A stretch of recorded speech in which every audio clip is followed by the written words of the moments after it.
If I can call this meeting to order this evening, welcome. We have two agendas we're going to be entertaining this evening. We're going to have the Committee of the Whole agenda, and that's going to be followed by our Council agenda. We are going to start this evening off with a prayer by Councillor Barb Butters, and that's followed by the National Anthem by Mr. Joe Longfellow. Councillor Butters. Thank you, Mr. Mayor. This is a prayer, part of the prayer of St. Francis. Lord, make me a channel of thy peace, that where there is hatred, I may bring love. Where there is wrong, I may bring the spirit of forgiveness. Where there is discord, I may bring harmony. Where there is error, I may bring truth. Where there is doubt, I may bring faith.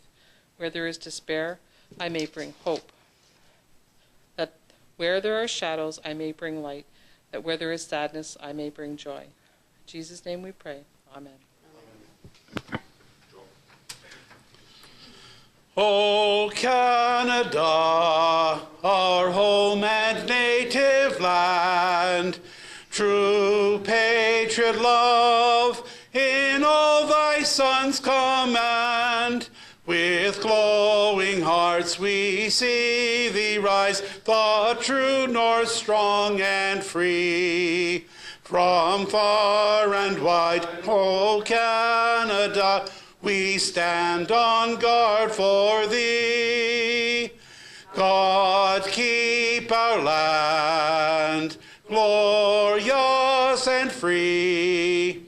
O Canada, we stand on guard for thee. O Canada, we stand on guard for thee. Thank you, Joe. Well done as always. Thank you, Mr. Mayor. My pleasure as always. Members of Council, we are first going to give the opportunity to the clerk to introduce any addendum items. Madam Clerk? Thank you. None this evening. Thank you, Ashley. Members of Council, mover and seconder to confirm the agenda, please. Councillor Kenny, Councillor Danch, are there any questions? All those in favor? Opposed? That would be carried. Thank you. Are there any disclosures of interest this evening? With none, items requiring separate discussion this evening, members. Councillor Demeray. Item 7, please.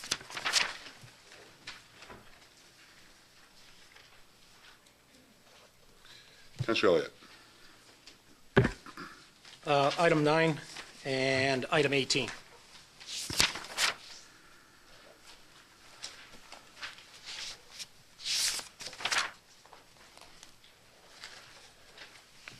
Further items, members?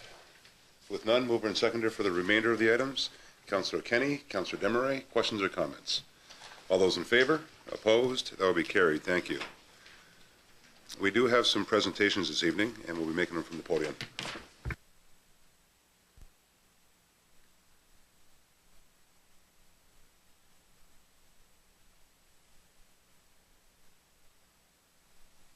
As members of council recognize, as well as those watching on COGECO, and of course the gallery this evening, of which most are the recipients to the permissive grants Port Colborne Hydro gives out every year.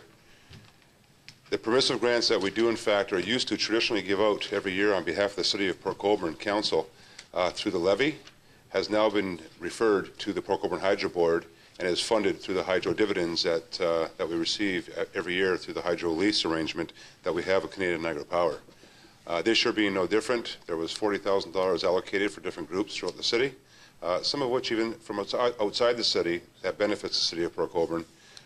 Every year come to us, make application, and with that, the Hydro Board then decides who in fact is eligible for a part of that share of money.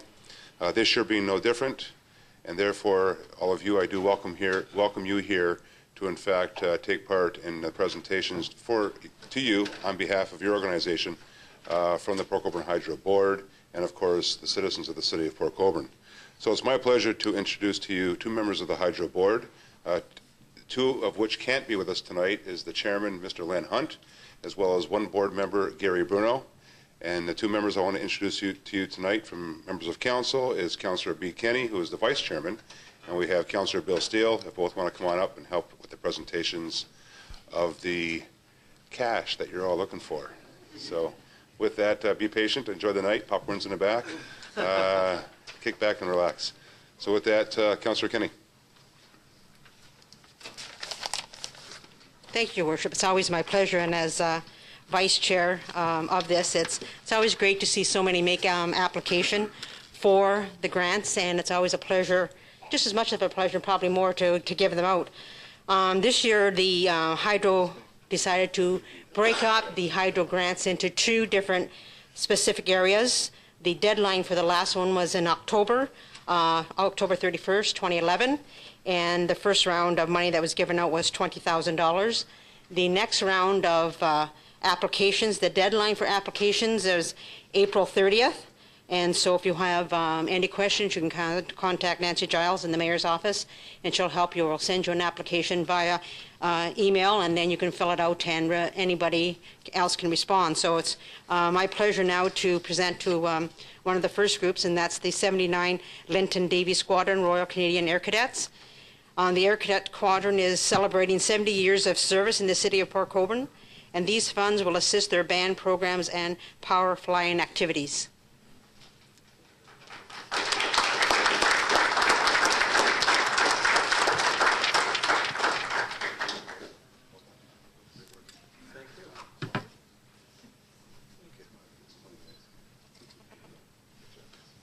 And who's going to take the check? Who gets the check? All the hands go. And the hands go, yeah. On here.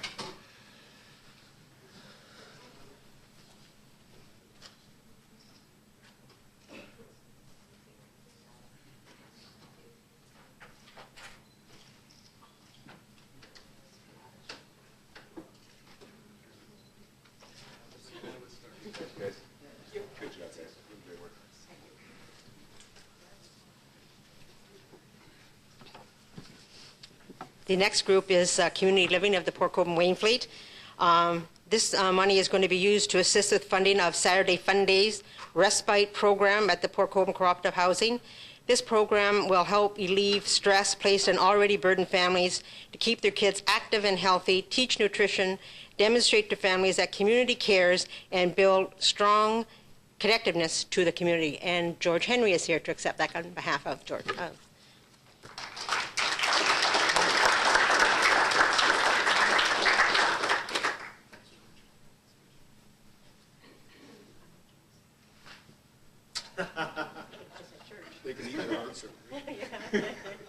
Would you like to say something, George, at all? Would you like to say something? Of course you would. Yeah. Give me a microphone, B, and I'll say anything. On behalf of Community Living and the young children that will benefit from this, I say thank you to the city and to Port Colborne Hydro Board for granting this. It's going to be very important for them because most of them are low income, and this is a free program for the kids. So, Great. Great.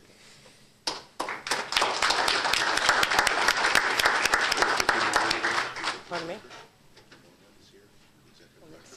Yes. And Vicki Moreland is here also, the Executive Director, and nice to have you here, Vicki.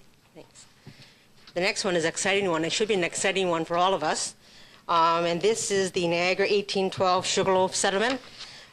This is to assist with funding for a local ceremony on June 17th in recognition of the bicentennial commemoration of the War of 1812 in the Sugarloaf Settlement and the dedication of the newly restored and relocated Zavitz Millstone, which played such an important role in this area. So we should all be excited about that. And I hope everybody goes out to the ceremony. And I know we have somebody here. We have Brian. Brian Heaslip here, from a member of that. Thank you. Yeah, 1812. Yeah, he's good shape, isn't he?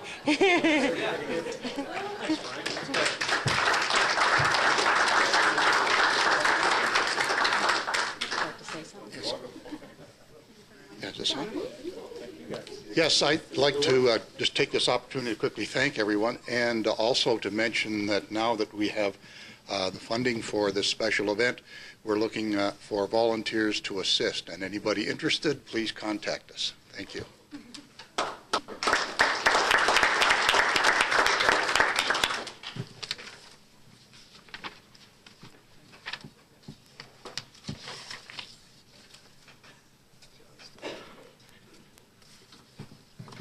The next presentation I'd like to make is to Women's Place of South Niagara.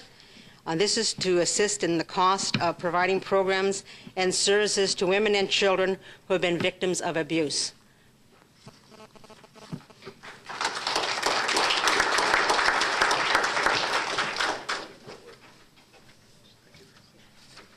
Connie, would you like to say a few words? Yes, go ahead. From the Board of Directors. Okay.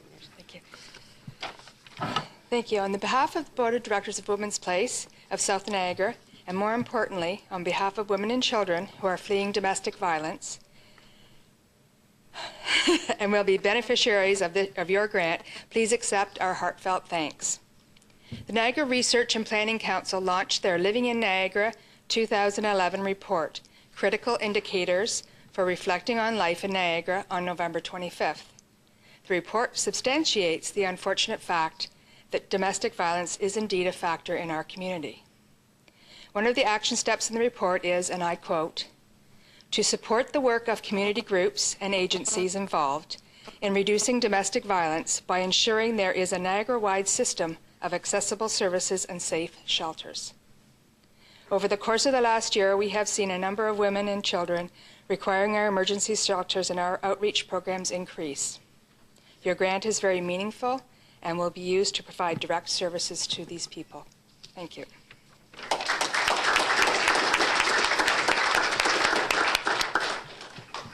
And the last one that I have to present is to the YMCA, and this is to assist in the cost of providing one recreational drop in the Center for Youths in grades 4 to 8 at Steele Street School. The program runs Wednesday evenings from 6 to 8 from October to May. Ashley Johnson, yes.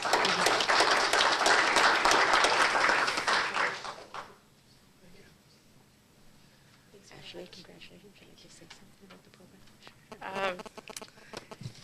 On behalf of the YMCA of Niagara, we'd like to thank the funds from Port Colborne Hydro, which will definitely help in assisting with the program.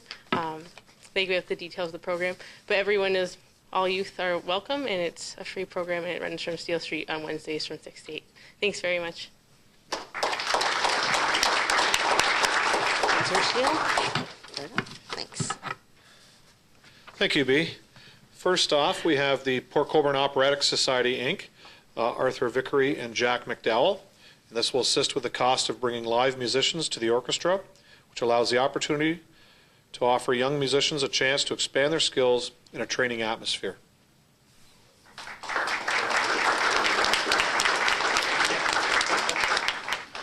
Thank you, Bill. Thank you. Thank you. Thank you. Thank you. You going to plug the show? Sure. Good. Good.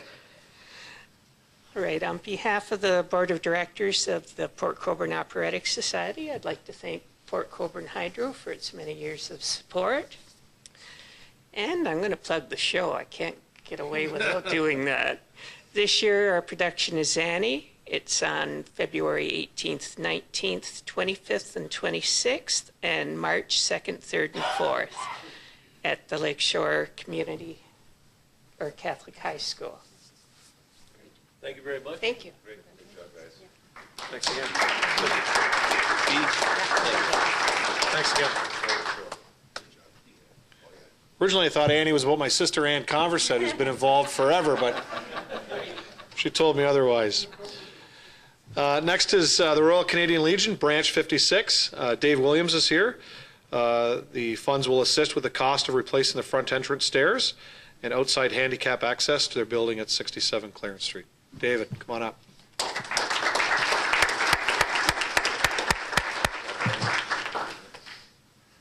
Thanks, David. Thank you, Bill. Thank you, Bea. Everybody has seen the bit of an eyesore that we've had over there over the last 6 or 8 months, and we hope to have it done. This will help immensely towards getting that finished in the next couple months. Thank you very much to the Hydro and to the city. And my third check is to the South Niagara Care Corporation, Mrs. Joanne Ferraccioli. This will assist with the costs associated with the implementation of a health literacy program at all of our local family physician clinics. The program will provide all of our citizens with a better understanding of their own health issues and better prepare them for not only disease management, but chronic disease prevention. Joanne? Thank you.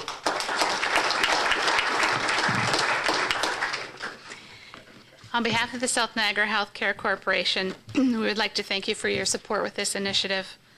Low health literacy hits all sectors of Port Colborne's population, regardless of age, race, education, or income. It costs the healthcare system millions of dollars per year. Health literacy is simply the ability to read, understand, and act on health information. For example, comprehending directions for a colonoscopy. Failing to do the proper preparation for a test such as this results in poor health outcomes from a poor test. This in turn leads to an underutilization of prevention services and programs and an overutilization of our emergency services. Finding a solution focuses on a better patient-provider relationship and providing our providers with an easy-to-understand and simple referral process. Focusing on health communication, that's our goal. This solution is simple. Thank you.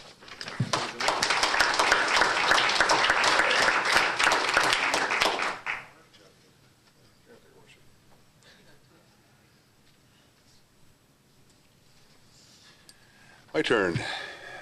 First off, we have an organization that I'm proud to actually extend this to, and that is Port Cares to their capital fund, Ms. Pam Swick-Janjak, to assist the Reach Out Center in Changing Lives campaign to raise funds to support, expand, and renovate the Port Cares Reach Out Center. Pam?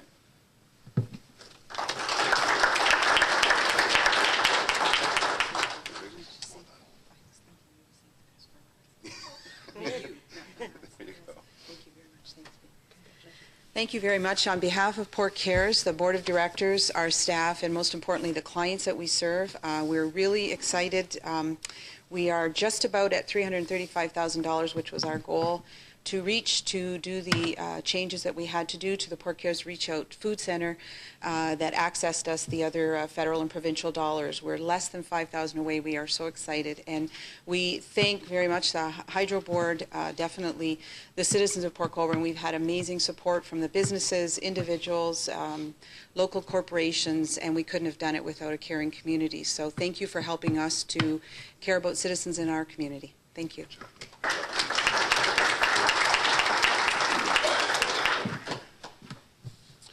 The next organization I'd like to call up is the Port Colborne District Conservation Club, Kathy and Scott McGuire. This contribution will assist with the cost of children's fishing derbies, which will provide a fun morning for the youth of Port Colborne in the outdoors. Folks? Thank you.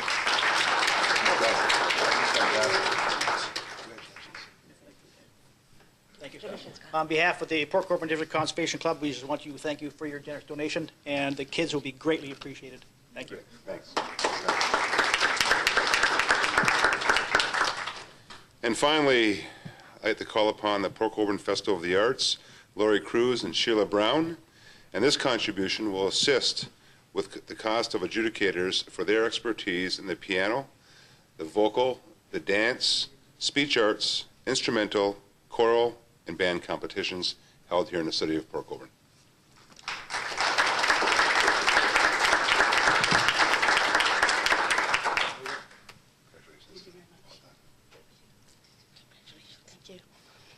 Thank you. On behalf of the Port Colborne Festival of the Arts, we are grateful for this donation, which, as the Mayor pointed out, will go to help towards the cost of the adjudicators, but it is also our 25th anniversary year, and we have special things planned for that, so this will go towards all of that as well. Thank you very much. Well done. Thank you, Councillor Steele and Councillor Kenny. Just want to close out by saying, this is a small token of our appreciation to what you folks do. Every year we go through this process. It is just so darn difficult to, we'd like to give you all the money you want. And we'd love to give all the organizations all the money they want. But it's very difficult with respect to the budget we're given by council. But by all means, I have to say this, that, again, it's the least we can do, but you folks are the ones that are getting the job done out here in the community. Everyone has a niche in what you're doing, whether it be the cadets, the Legion, whether it be, of course, community living. We have the museum, and of course the initiatives they're going to bring on this year for 1812.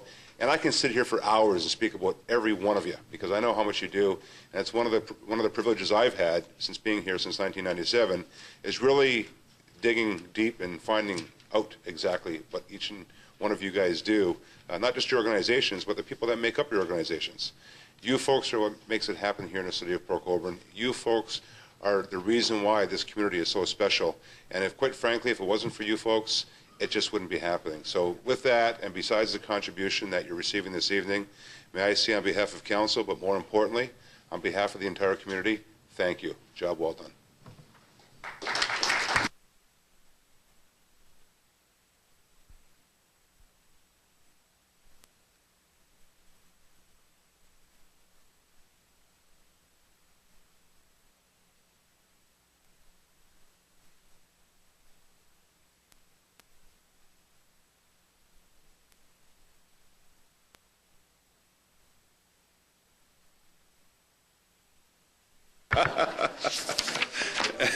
I love it. From you, Claudia, I wouldn't expect anything less.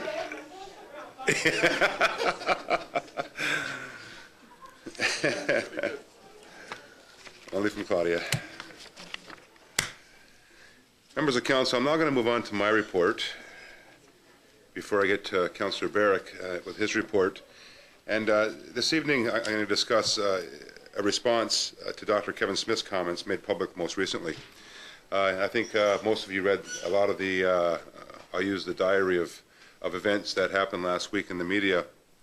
And I do want to say that in response to Dr. Kevin Smith's comments that he made publicly last week, and I think that was in response to a lot of the other comments that were made, in my opinion, members of council, Dr. Smith validates the direction the city of Port Colborne has taken throughout the past few years. And I have to say, I know Joanne Ferracholi is here with us this evening, and for the most part, Joanne, along with who she's been able to facilitate this with, vis-a-vis our medical professionals and ultimately the community, have really done a yeoman's job in really bringing Port Colborne to the forefront with that very vision. And I have to congratulate Joanne and her team for doing just that.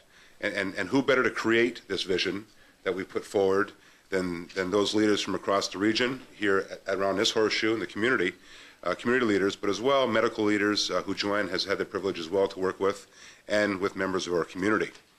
Through a process of diligent consultation with community healthcare service providers, enablers, and members of our community, we have developed and presented to Dr. Kevin Smith and the province of Ontario a clinical services plan for South Niagara as a response to the changes proposed to be introduced to our healthcare system. It is essential, members of council, to the future of healthcare in our community here in the city of Port Colborne, but as well throughout the entire southern part of the region, that the process continues forward to enhance community-based primary health care and provide consistent advocacy for enhanced and advanced acute health care services. Therefore, we agree, and I quote from Dr. Smith, that it would make sense to retain one of the current hospitals and use it to help alleviate the alternative level of care problems that have plagued emergency departments for the past several years. Are any of those sites, particularly the smaller ones, a place where we might better build that very environment for primary health care and urgent care? Well, the answer would be yes, and quite frankly, members of council, we're already accomplishing that. Current initiatives with various partners within our community and those that have been outlined to Dr. Smith include the Interprofessional Care IPC project to ensure all citizens of Port Colborne who have a family physician in Port Colborne have access to a virtual family health team for a basket of different services. Member of council, you've heard about this IPC that we put in place weeks ago when I presented to you then, and it's moving forward with a great deal of success. As well, members of council, we have begun a health literacy program to educate the public about the importance of taking ownership in an understandable manner of their own health care. Joanne touched on it earlier when she was about to receive her dollars on behalf of the South Niagara Healthcare Corporation. Therefore, members of council and those members from the public, we already have the blueprint to alleviate the alternative level of care problems that have plagued our emergency departments. We need to ensure that we are intellectually consistent with the way we do business, certifying a more efficient system while providing equitable access to health care services. Allow me to provide you with some additional examples. It's what we brought here in the city of Port Colborne and South Niagara with respect to community-based primary health care, and we are prepared to extend to our neighbors throughout the entire southern tier of Niagara a new governance model, a clinical services plan that includes an alignment of community-based primary health care and acute health care services. An example of this is the introduction of the family health teams, the FHT, the virtual family health team, and community health centers, the CHCs, that are located within South Niagara. In Port Colborne alone, we have recognized an 18% less patients utilizing our UCC throughout not only within our municipality, but throughout the entire Niagara region, because of enhanced services that are made available to them through community-based primary health care, especially those services that are available within allied health care, of which is required in some cases. Members of council, therefore, it is working. It is working. However, we are being suppressed in terms of rolling out the entire strategy. We don't even have the funding or a funding model in place for our local physicians. It's time someone takes the bull by the horns and deals with it. And it seems that Dr. Smith is prepared to work with us to do just that. Once again, our intent is not to be confrontational. It is simply to get the job done by being a part of an overall solution for the delivery of healthcare services, not only here in the southern part of the region, but throughout the entire region. And those efficiencies can be recognized if, in fact, we are allowed to proceed with the strategies that we've outlined and have put forward to both Dr. Smith as well as the LHIN and ultimately the ministry. We are a unique region with a population that needs a range of healthcare options. We have been establishing solutions to these needs from within the LHIN's mandate since 2009. It is refreshing, members of council, that Dr. Smith is listening to what we've been saying. Not only hearing us, but it's absorbing. He's listening. We are, in fact, all in this together. Members of council, with respect to the McMaster University report that you had in your slots about a year ago, and this report was authored by Dr. Terry Flynn, and it was with respect to NHS trust and reputation. And although the report validates a strong dissatisfaction with the Niagara health system by Niagara residents, the city of Port Colborne actually scored well. And we believe this is because of the tremendous efforts by folks like Joanne and the different medical professionals, the enablers, who in our community put forward tremendous efforts on community education that they've embarked on, and since the introduction of the HIP. And members of council, although we are strong opponents of the hospital improvement plan, we have diligently reacted in a manner that brought forward solutions to what we disagreed with. Another example is the recruitment of many allied healthcare professionals to our community to improve the level of community-based primary health care by enabling the patient to gain immediate access to the right care at the right time from the right professional. Bottom line, the city of Port Colborne has established and created a front door to community-based primary health care. And this has created continuity, strengthening the very health care services our residents seek on a daily basis. An opportunity exists here to collaborate further for the Ministry of Health and Long-Term Care to get on board with this exciting initiative and to truly make a fiscally responsible effort in improving healthcare in small communities, not only here in the city of Port Colborne or the region of Niagara, but throughout the entire province of Ontario. However, we need financial commitments from the ministry for this project to continue. In the Globe and Mail, dated Tuesday, November 8, 2011, an article by Andre Picard clearly illustrates and supports what we are already doing, and I quote, "With primary care, the opportunity for reform lies in actually doing things differently and ensuring that patients have access to the right care at the right time from the right professional."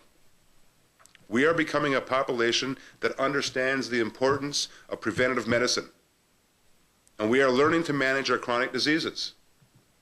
Hence the many capital investments that this community has made. The Health and Wellness Center, recreation trails, the programming that Mr. Makins is working on with his team, preventative health care. Also, the enhanced primary care that we're putting in place.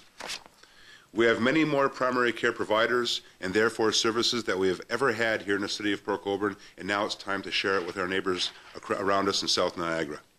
And now we need to look at as well the state-of-the-art pathways for our acute care needs. Hence, a new state-of-the-art hospital for South Niagara. As we look at these options and the need for better in-hospital care with the least number of hospital days of care, a solution is a new hospital for South Niagara, similar to the one being built in North St. Catharines. We are thrilled to be a part of the decision-making team, integrated, and this is most important, members of council, integrated with our medical faculty, not only here in the city of Port Colborne, but throughout the southern tier of the region, and equally as important, members of our respective communities, to move forward with a vision that will benefit our future generations. Members of council, as you've read in the media, it seems, Dr. Smith, as I said in the media, we're sharing the same set of glasses. And he's been listening to a lot of the things that we've been bringing to his attention through Joanne, through myself, through many members, but also through members throughout the communities of Niagara. And most importantly, from those that are in the business, our community, our medical faculty, which is key. So we look forward to the future. We look forward to the decisions that will be made, and we're just hoping that it'll be imminent to get these decisions made, both with respect to our hospital, the way it exists today, and how it can exist tomorrow, as well as the possibility of bringing a new hospital to South Niagara.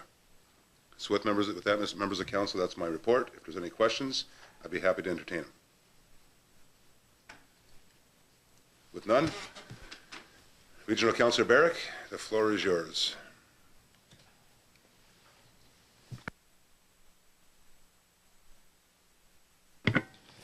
Great, thank you, Mr. Mayor. Appreciate the opportunity to be here today. Once again, a couple of quick updates as to what's been going on at the region lately. One of the bigger items, collective agreements. The Niagara region is in the process of negotiating new deals with 7 union locals representing more than 2,500 workers this year, including a new deal for Niagara Regional Police. I'm happy to say that the region has ratified a new 3-year collective agreement with public health nurses, ONA Local 9, which runs from 2011 to 2014. That includes 0% wage adjustment for 2011, 0% for 2012, and 2% for 2013. This agreement takes into consideration the region's and taxpayers' ability to pay, as well as acknowledges the economic challenges we're facing locally. I'd like to thank the region's negotiating team as well as ONA Local 9 for achieving a settlement that works for all parties. With regard to our other union locals, as you can appreciate, the negotiation process is in camera and confidential, but I will keep you informed as agreements are reached. Next, Mr. Mayor, as was touched upon earlier during the hydro grants, the War of 1812 bicentennial in Niagara, we had a very, I would say, pleasing meeting at the region last time, and many folks dressed up in period dress, and we had a presentation of what we can expect over the next 2 years to celebrate the bicentennial. The War of 1812 was a pivotal event in our history. Many have declared it was Canada's first step towards nationhood. The Niagara region and Niagara Frontier boast the most epic events and sites in the War of 1812, not to mention the bloodiest battles. Niagara is expected to be the nation's focus for 1,000 days and is designated as a cultural capital of Canada during the bicentennial. Some of the signature events we can expect are the opening ceremonies, June 15th to 18th throughout Niagara, including musical performances, fireworks, cannon fire exchanges, etc. Fort Erie Grand Parade on June 23rd. The Navy of 1812, which will be a flotilla of up to 20 period vessels at Niagara-on-the-Lake, July 13th to 15th. Niagara Falls History Museum reopening July 21st. Siege of Fort Erie reenactment August 11th to 12th. Battle of Queenston Heights October 13th. Some of the upcoming signature events for 2013 and 2014 as well are being planned, and some of those include a Laura Secord Walk and Festival, Tall Ship Visit, the Burning of Niagara, the Battle of Lundy's Lane, and the Treaty of Ghent. I have here as well one of the brochures, and of course folks can get additional information at discover1812.com. The Niagara Bicentennial has been picked as top Canadian event for 2012 by the American Bus Association. A travel intention survey noted Niagara can expect approximately 40 million travelers to visit our 1812 sites and events during the Bicentennial, which projected $400 million going into the local economy. Special thanks to Brian Merritt, CEO of the 1812 Legacy Council, as well as Brian Heaslip, who was here earlier this evening, is the head of our 1812 Port Colborne Wainfleet Local Committee. With that said, Mr. Mayor, our next meeting here, I've invited for my regional council's report, Mr. Brian Hutchings is the treasurer of the region and commissioner of corporate services, to give clarity and some insight and information regarding the region's 2012 budget. Now, I understand you may have just completed yours this evening, but certainly it'll be helpful not only to council but the members of the public. So that's my report this evening, Mr. Mayor. Thank you, Councillor Barrick. Members of council, any questions or comments to the regional councillor? Councillor Keddy? Thank you, Your Worship. Councillor Barrick, you'll remember a conversation you and I had just prior to our last council meeting on January 16th in regards to water charges on the estate of Mr. McPherson on Delhi. And I had asked you to bring that forward on your Public Works meeting as to how the region would be dealing with that. Do you have any word on that decision? Have you brought that forward? And if you could just give us an update on that part. Thanks. Councillor Barrick? Sure. Thank you, Mr. Mayor. Thank you, Councillor Kenny. So for clarity, I'm not on the Public Works Committee. However, I did state I would bring it forward to the region, and I have. I brought it to the attention of Commissioner Hutchings, who will be taking a look at it, and we'll be getting in touch with the Port Colborne Treasurer, Peter Sinez. So I'm sure I'll be part of those discussions, and I'm sure Mayor Badaway will also be included, and we'll see what we can do there. No Actually, Councillor, this week we're entering into committee week, and Public Works is tomorrow morning, Finance is Wednesday morning, and I'm sure it'll be discussed at those two meetings. Okay, great. Any further questions or comments to the regional councillor? With none, thank you, David. Members of council will now move on to councillors' items. New business. Councillor Elliott, Councillor Danch.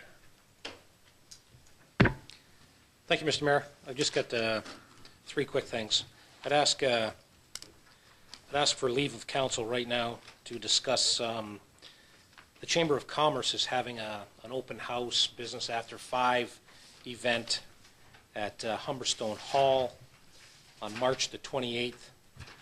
Normally the requirement is to carry $5 million in liability. I'm asking council to forego the $5 million in liability and just allow them to carry their $2 million in liability, $5 million aggregate, as the event is basically a stop in, say hello and leave.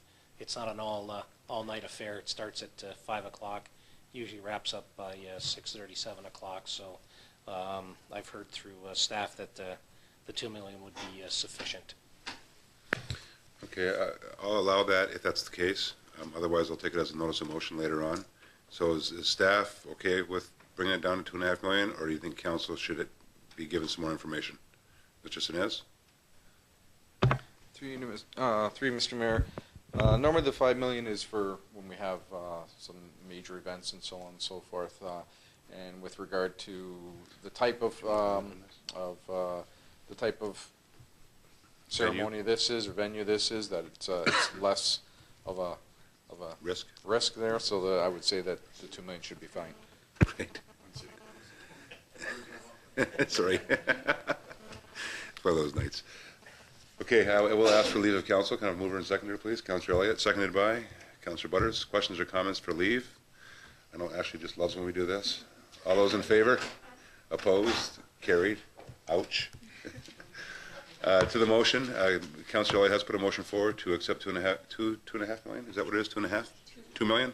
Liability versus the $5 million. Moved by Councillor Elliott, seconded by Councillor Desmarais. Are there any questions or comments? All those in favor? Opposed? That will be carried. Thank you, Councillor Elliott. Right back at you. Thank you, Mr. Mayor. I had the opportunity today to visit one of the local high schools. I was invited by one of the tech teachers, actually two of them. They discussed a couple of interesting things with me. They'd like to come and make a presentation to City Council on February the 13th. They asked me if I would bring it forward tonight, but I suggested that it would be better if they come on the 13th. They'd like to discuss a possible partnership between the city and themselves in regards to some park furniture and street furniture that the students are learning how to make. It goes to welding in their shop and tech classes.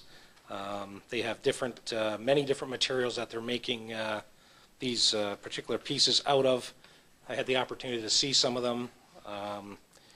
If anybody's in the market for hockey nets, they got a couple of really good street hockey nets going. So I've invited the two gentlemen that I spoke to come and make a presentation on February the 13th, and I will make sure that they get on the agenda, and then I will get back to them. The third thing I had is it's been about 8 months or so since our new Health and Wellness Center has been under construction, and I'm just wondering if we could have a financial update on it, where we are cost-wise, whether or not there's been any changes made to the scope of the project, if anything has been done. I know we get constant updates that say we're at this juncture, we've got the roof on, the walls are on, we're going here, we're going there. I guess just the financial recap. And I was just wondering if there would be any way that we could get our project management team, MHPM, to come and give us an update as well. I know we're probably halfway through, just over halfway. So I think we haven't seen them since we started. I would just like to extend an invitation to them to come to either the next council meeting or the meeting following and just give us an update on where we stand, how the project's going. And I know that in a project of this scope, there's usually overruns or cost savings somewhere along the line, and if they could bring that to our attention when they're here. Mr. Hanson, if you can give as much of an update as you can this evening, and then we can actually invite Les and MHPM and possibly the architects here for our first meeting in March. Thank you, Mr. Mayor. We'd be happy to do that. From a construction point of view, we're about 50% with the project. I'll just give you a very brief update now. All the steel is in place. They're in the process of installing the cladding to the building. There's a lot of work going on inside the building now. We actually have areas that are being heated on a temporary basis while they pour concrete and so on. So the project's going very well. It's on budget. There's been a number of change orders, which is a normal progression with a project this size, of course. We're looking at having, Mr. Mayor, and I think another advisory committee meeting in the near future, so we can certainly maybe combine that with the council meeting in March. Thank you, Mr. Hanson. So the bottom line, so far so good. Thank you. Knock on wood. Thank you, Councillor Elliott. Councillor Danch. Just a little request to go out to some of the members of St. John Bosco. I've had a fellow in my store a couple times now, and he's really asking if the people, when they're parking, they would acknowledge the no parking here at the corner. It's causing some real sightline problems. He's having some issues trying to get out on Main Street, and I guess it's just an all-around, please watch where you park. And I don't know, I don't think we want to send Vila over there to ticket these poor Catholics, but maybe, you know, maybe we could park a little bit better on the street, and thank you so much. Thank you, Councillor Danch.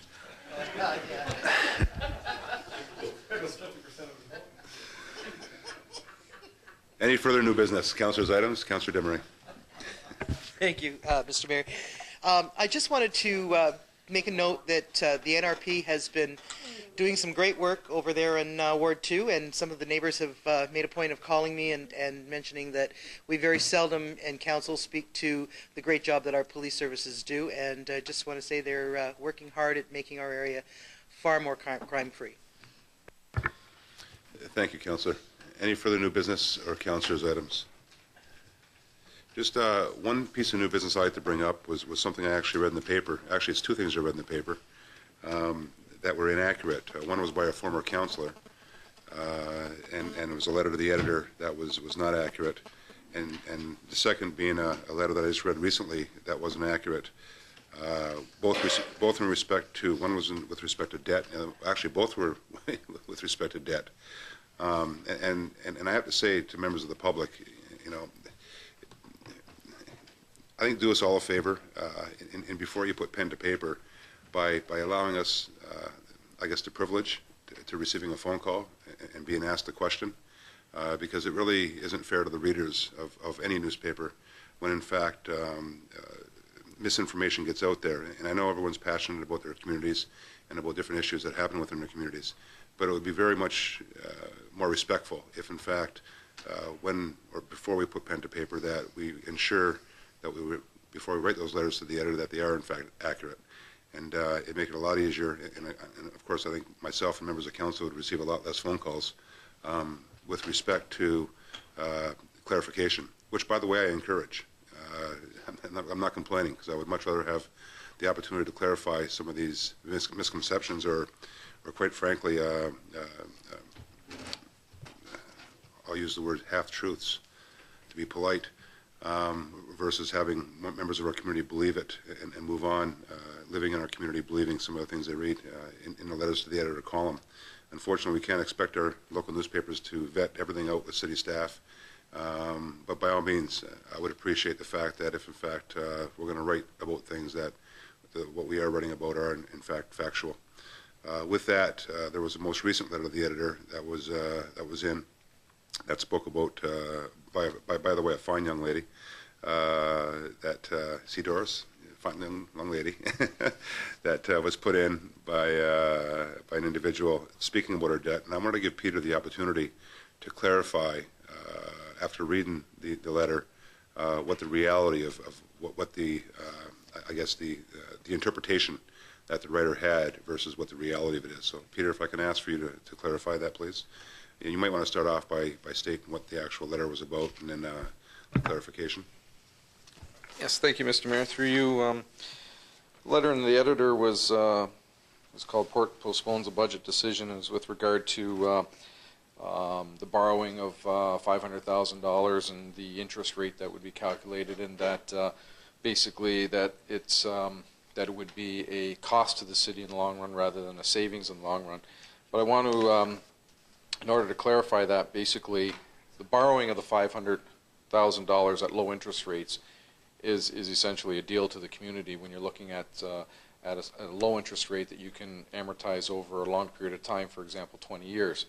With regard to that, the interest rate is a fixed interest rate for that term, which means it's not going to go up in 10 years or 15 years or whatever. What our repayment amount is today, or when we do borrow, is what it is for the full term.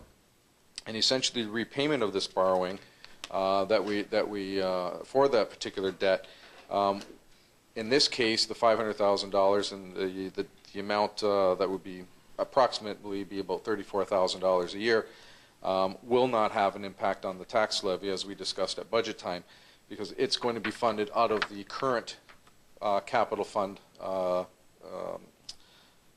dollars that we do have levied already. So it's already within the budget, so it won't impact the future. Essentially, the solution was in fact providing a cash flow mechanism to do capital works, and will not affect the taxes and will not increase the tax levy. So that was the first point of clarity. Also, it is common practice, as council has heard before, that all municipalities do borrow money for large capital projects on an ongoing basis, and it benefits the community in the long run. The project basically is paid over a long period of time, and it is the future ratepayers or the future community that receives the benefit and pays for that benefit over that period of time, whether it's 20 or 30 or 40 years. In the article, it talked about city having debt, and that it would be nice, that we didn't have any debt, but the reality of it is, when you're doing such large capital projects as a municipality does, you have no choice but to have debt, else you wouldn't be putting any money into your infrastructure and replacing infrastructure over a period of time. So the city does have debt, and financially our debt level is reasonably low, and it is affordable. The fact that our debt level is lower provides us with the opportunity to take advantage of the low interest rates that they are at right now going into the future. And that provides future councils the opportunity then of continuing to put more capital funds into our infrastructure and ensure that our infrastructure is good into the long term for the community. Obviously, the council of today has been responsible in reviewing our costs. We just finished our budget process, and we went through a number of evenings to bring our budget down from a 7.7% increase to a 3.95% increase that was passed this evening. So obviously staff and council have worked hard to reduce that increase so that it is affordable for the taxpayers and the ratepayers of Port Colborne. Definitely council is not postponing their duty, but they're rather meeting their duty to provide reasonable taxes in order for us to operate the city of Port Colborne. And so that hopefully will clarify some of the issues that was in the article, and it just shows that we are trying to do our best to ensure that City of Port Colborne gets the best bang for the buck. Thank you, Mr. Sinez. Essentially, what you're saying with respect to the 500,000 debenture is that it's self-financing. Yes, correct, Mr. Mayor. Okay. So there's no impact to the levy, no impact to the taxpayers. It's actually financing itself. And that's what I wanted to have clarified, because it didn't come out that way in terms of the letter of the editor. Thank you, Mr. Sinez. I appreciate that. Any further comments or questions or councilors' items? Members of staff, are there any updates? Everybody's good? You guys can at least smile. You guys look like the world just ended. Like, geez. Budget's over, guys. Come on. Pardon me?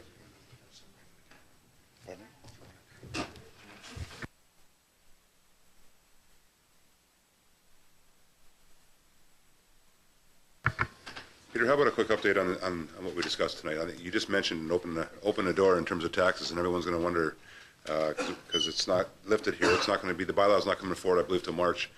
But if you can, for those that are watching on COGECO, can we give a quick update in terms of where we're at with our budget? I'm sure it's going to help Luke out too from the leader, Niagara, this week, as well as those members out in the gallery. Peter, floor is yours. Yes, I can, Mr. Mayor. This evening, as you know, we've had about 4 or 5 evenings of budget meetings, but as of this evening, Council has passed the budget levy requirement increase of 3.95%.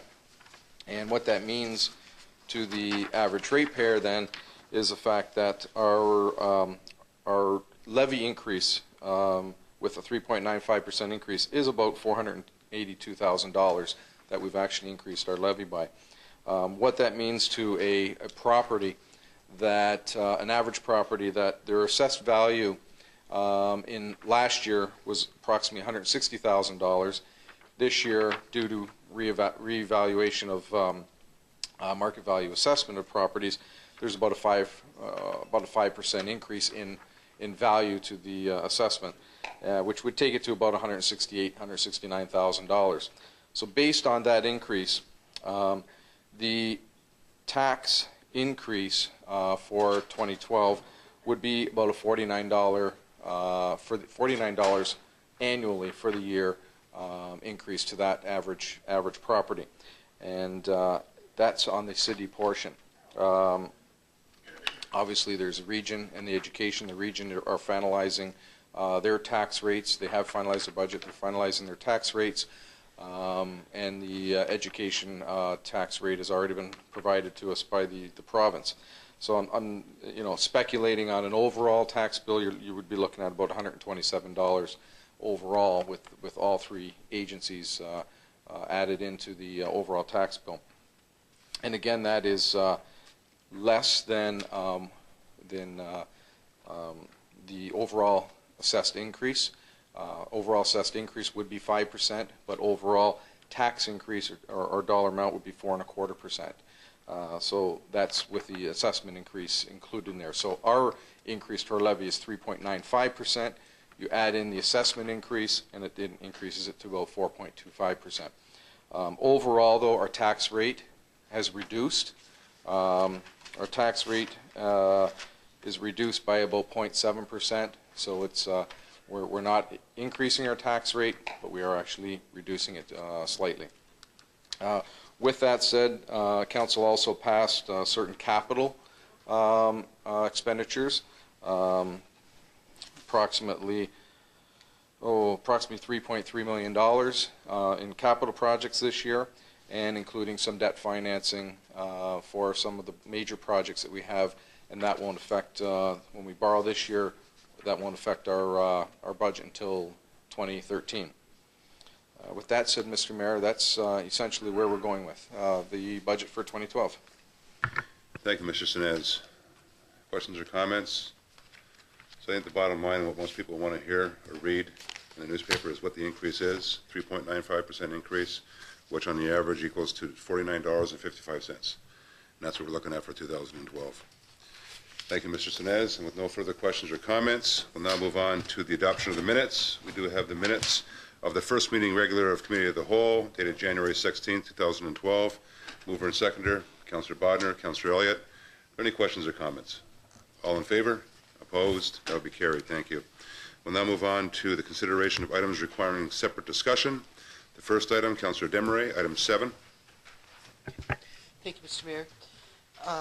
That Department of Planning and Development report number 2012-07, subject fence encroachment request, 242 Wellington Street, be approved, recommending that the Council of the City of Port Colborne not approve this request, and further direct Bylaw Enforcement Division to continue with its investigation and achieve compliance in a timely manner regarding fence, trailer, and trees. Thank you, Councillor. Do I have a seconder to that, please? Councillor Danch, questions or comments? Councillor Desmarais. Okay. Thank you, Mr. Mayor. Mr. Mayor, I brought this up tonight because the resident has had called me this afternoon and asked to be able to come to council and speak to it. Mr. Belageron, if the council wishes, he will come and speak to this.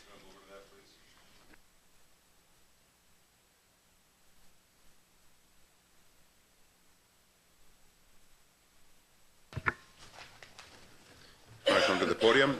State your name and your address, and you're good to go.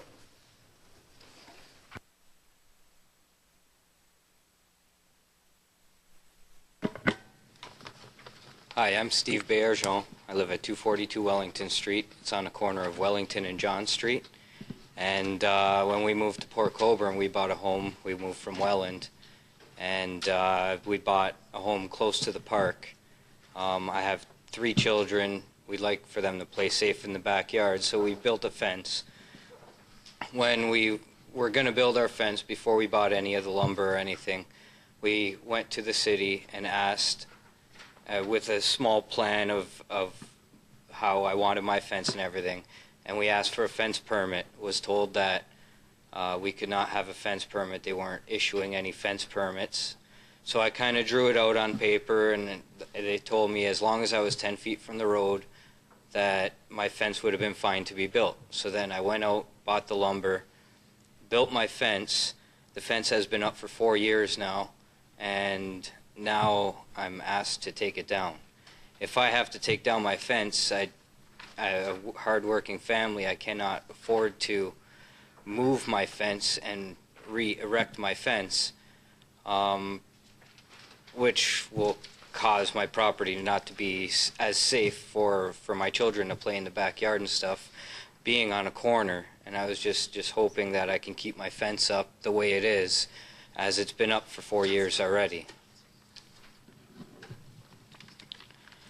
And that's it. Great, thank you. Members of council, are there any questions or comments to the presenter?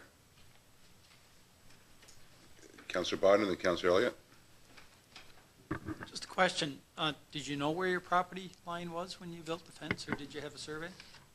When we bought the house, there was a survey done on the property by the buyer, and when we bought the house, our realtor told us we owned the 49 feet of frontage and then a part lot beside that. Since then, I've gone to the St. Catharines to get the site plan and everything, And the property did stop at the 49 feet, which was, my house is built on half a lot, and the other lot itself, so my house is basically split down the middle, not the way that I was told. It was the whole lot and another half, part lot, added to it. So I signed a paper saying that I had a lot with my house and a part lot, but then later on to find out, 3 years after the fence was built, that I didn't own that, and it's now overlapped on the city property. That's fine. Councillor Elliott? Further questions or comments of the presenter? Councillor Steele. Thank you, Your Worship. Just a question through you. The staff have made a recommendation here that if council wants to, there are certain conditions. Are you, if those conditions, have you read those yet? Are you aware of those? What those conditions would be? I'm not certain, no, I'm not sure. Are you bringing that up? I was told that I can apply for an encroachment. If everything goes well, I can apply for an encroachment and get separate insurance on my fence in case something happens. That's part of the options that he's referring to? Which I'm fine with that. I want to keep my family safe. I want to keep them in the backyard. It's a closed fence. It's not an ugly fence. I did a nice job on it. It's still 10 feet from the road, and the road allowance is not used. As well, there are other houses in my neighborhood that have the same situation, just I was pointed out, so I have to come. Councillor Steele? Thank you, Your Worship. Just so you know, the 5 points are a legal survey outlining and acknowledging the fence is located on city property, the cost of such survey to be borne by the requester. Any damage to the fence by a plow or other city equipment, the city will not be held liable for damages. The fence, if in need of repair, cannot be rebuilt in the same location. Any harm to the family or other people while playing or in the enclosed fence area, which is located on city property, the city will not be liable, such as the fence falling over onto anyone. And they've asked for $5 million of liability insurance, naming the city as an additional insured with a 30-day cancellation certificate. So those are really the 5 things staff has put in their options to us. So, I mean, if they're acceptable to you. Definitely, yeah. So I would like to keep the fence where it is. Okay. Yes. All right, just as long as you're aware of that, and I know Councillor Demery has some comments. Thank you. Thank you, Councillor. Councillor Kenny? Thank you, through you, Your Worship, to the presenter. I went by and took a look when I got my package, and I went. Is your driveway the driveway where this trailer is? Yes. Is that your driveway? Yes. And because it says something about sight lines, I backed into that driveway and pulled ahead, and I could see pretty good down that street. The fence, was not encroaching on my sight lines, and I don't know if does it bother you when you back out? Oh, not at all. So your sight line is not blocked at all by backing out or backing into that No, it isn't. driveway? Okay, that's all I want to know. Thank you. Okay. Just for clarification, it's not the sightlines that the problem here is. It's actually on city property. Councillor Demeray. Thank you, Mr. Mayor. I guess we're at a place where it's time to decide what to do on it, and you are willing to go along with the encroachment process, correct? Yes. And with the 5 points that were laid out to you? Yes. And we did speak about that this afternoon on the phone. And I also visited the site, and I do see where it would encroach on city property, but it looks very tasteful. It isn't out of line with other properties along the street and along the street previous to that. And I would suggest that I would recommend the encroachment process. Okay. So, have a seconder to that, please? Okay. Well, first of all, Council, I'd prefer to vote on the original recommendation first that you moved. There's already a motion on the floor.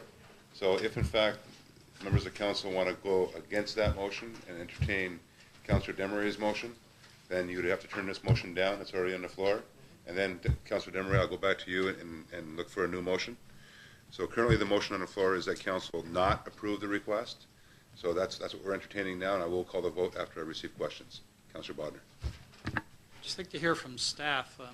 think it was alluded to, there might be other fences in the area that might encroach on city property. Did I misinterpret that, or how will this affect the whole situation if someone else comes looking for relief from a fence that's on city property? Mr. Aquilina? Thank you, Mr. Mayor. Through you to Councillor Bodnar. Policy that we have at the staff level is not to permit anything within the city's road allowance for reasons of maintenance, for reasons that if we have to access some of the utilities that may be underground, this fence may be an obstacle for us. So that is why we generally prohibit it. It may interfere with snow removal. It's a policy that we have both in city staff in general.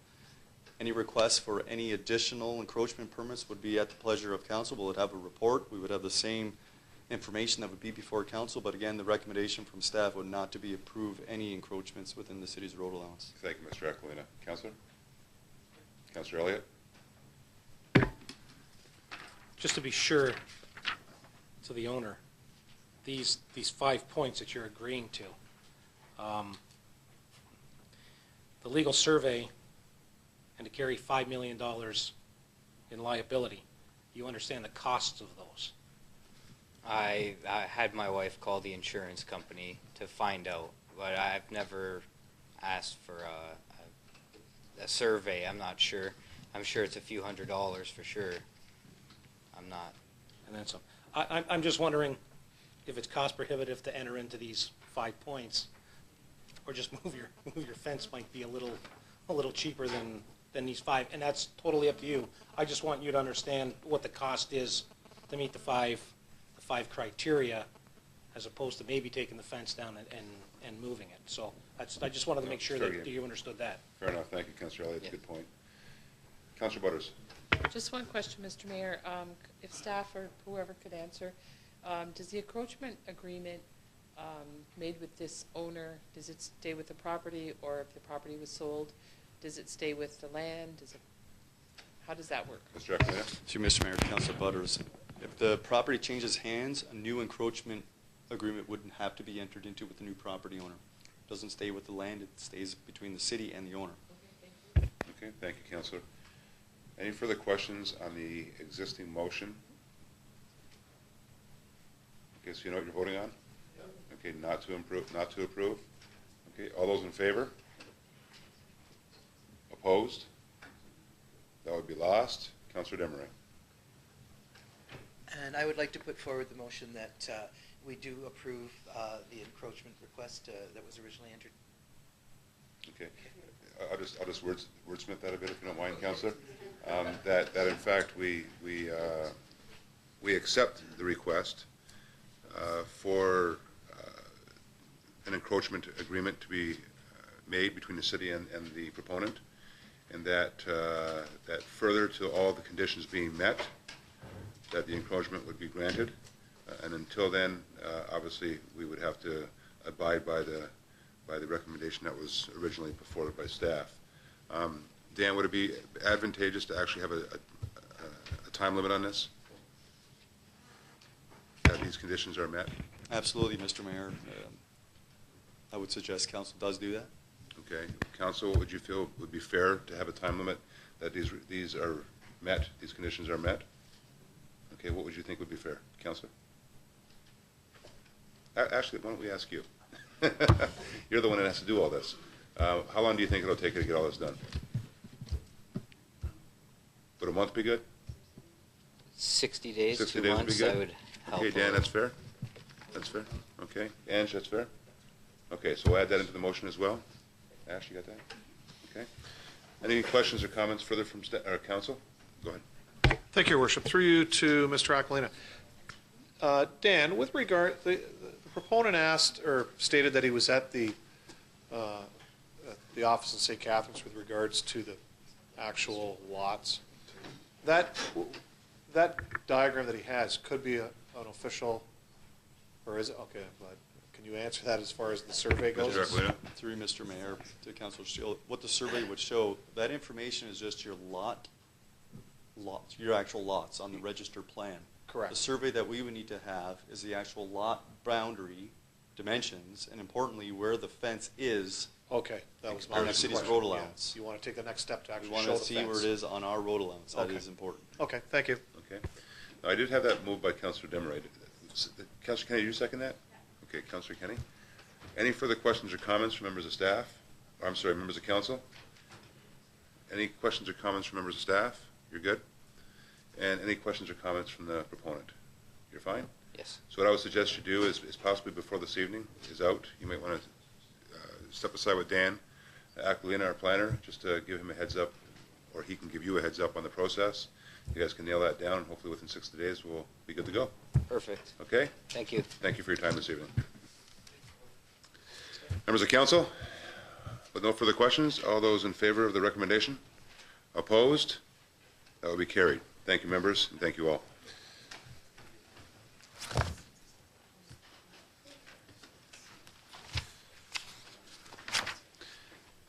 Members, we're now going to move on to item 9. Councillor Elliott. Thank you, Mr. Mayor.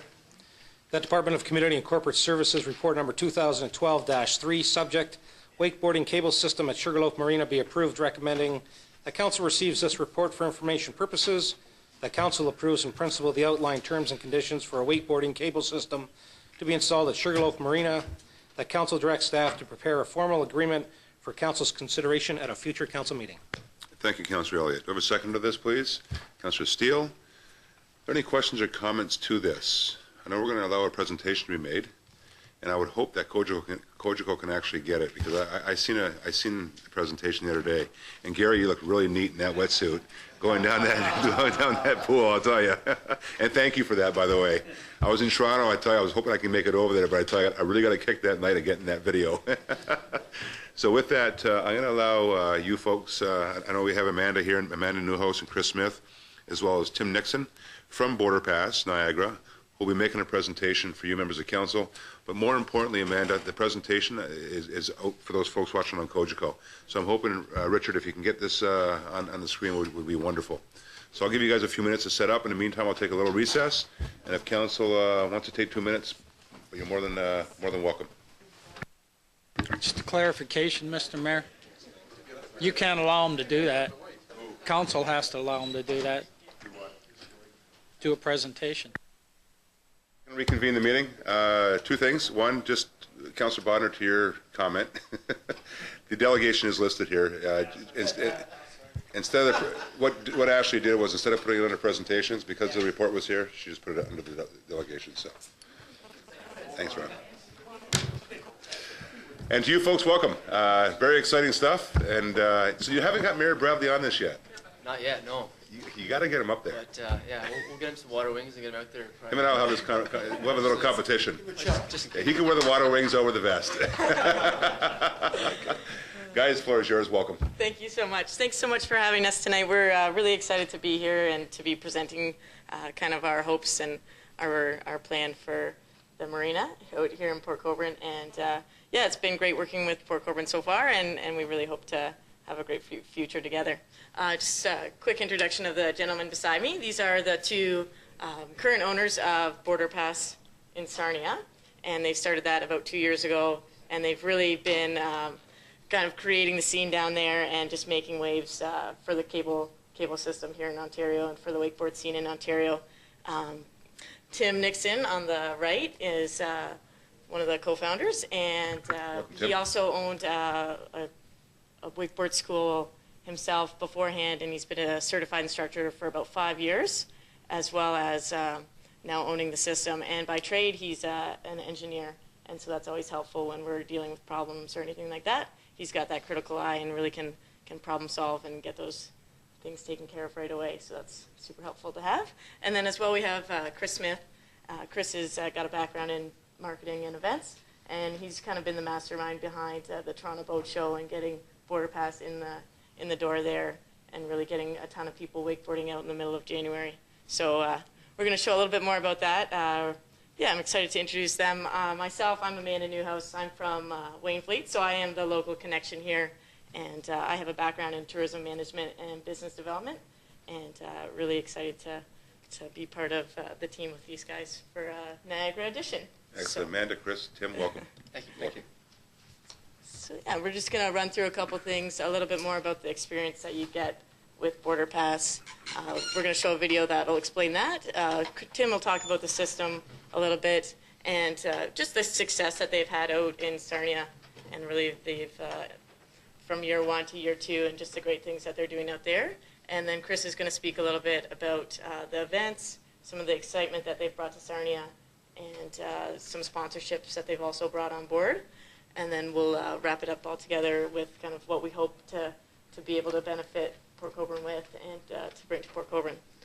So there's a couple pictures, and this video is actually open.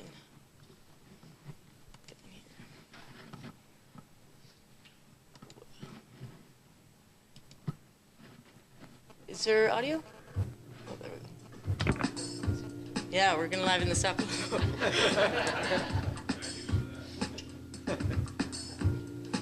This is the site here in Sarnia. Wakeboarding is more than just riding behind your boat. It's, you know, it's now going to wake parks, and all these things sort of feed off each other and help to, you know, drive wakeboarding as a whole. And I mean, if more people are wakeboarding, more people are going to be boating, more people are going to be going to wake parks. Things like the System 2 are so accessible to the, you know, the general public that it's just going to introduce more people to our sport, which is ultimately good for everyone. We're pushing the scene a lot harder now, and now with the system, it's easier to kind of do these little setups and I guess draw bigger crowds and really keep things going all season long, all year long rather.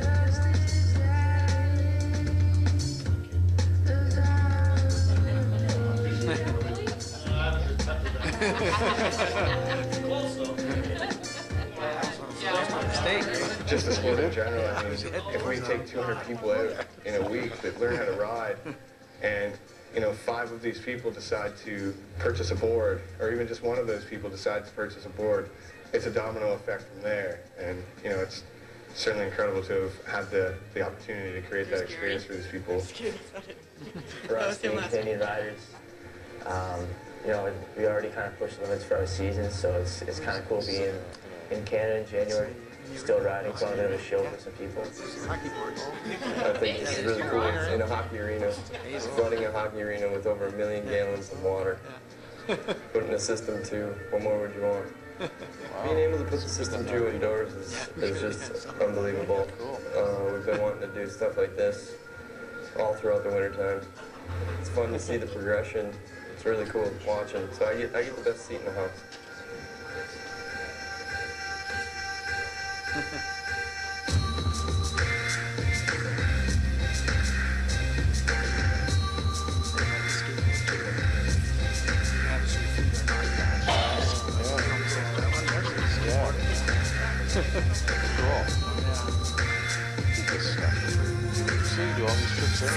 The system is the only thing we could use to be able to teach a lot of people, teach the general public to wakeboard, especially in this water. I mean, it's pumped right out of Lake Ontario. It's about, you know, 34 degrees Fahrenheit. So to be able to have something that we know is going to get people up and have an enjoyable time riding and keep them pretty dry, the system is so reliable. Where we had our winch, there's no way we could do what we did this year.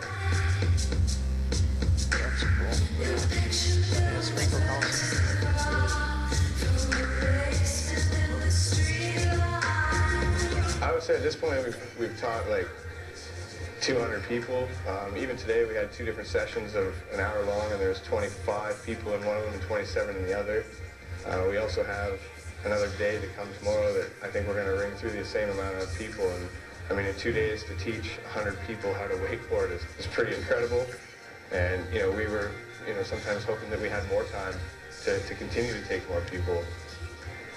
You know, I think that no matter what, wherever it's going to go, it's going to definitely stay busy. People love it, and I mean, as we've shown people throughout this whole week, it's the best way to teach somebody how to learn the sport. People just have the chance to get out on the water indoors and just go down and just stop and come down again. Everyone's been completely thumbs up. It's been awesome. To be able to have the public people try it and learn, and have people watch that is a key element to be able to bring to the cable wakeboard industry. I've had a lot of opportunity to ride at projects with the Wake Park project and experience the system too before a lot of other people have. And I mean, the potential it's limitless. Cool.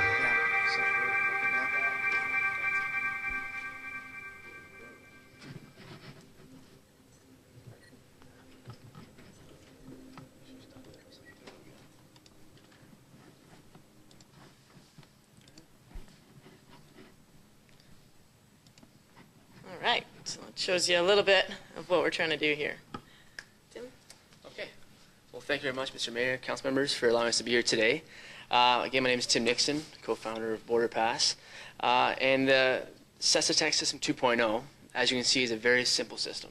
It's very efficient. It runs on electricity. So we're kind of going green with the whole wakeboard scene, which is pretty cool.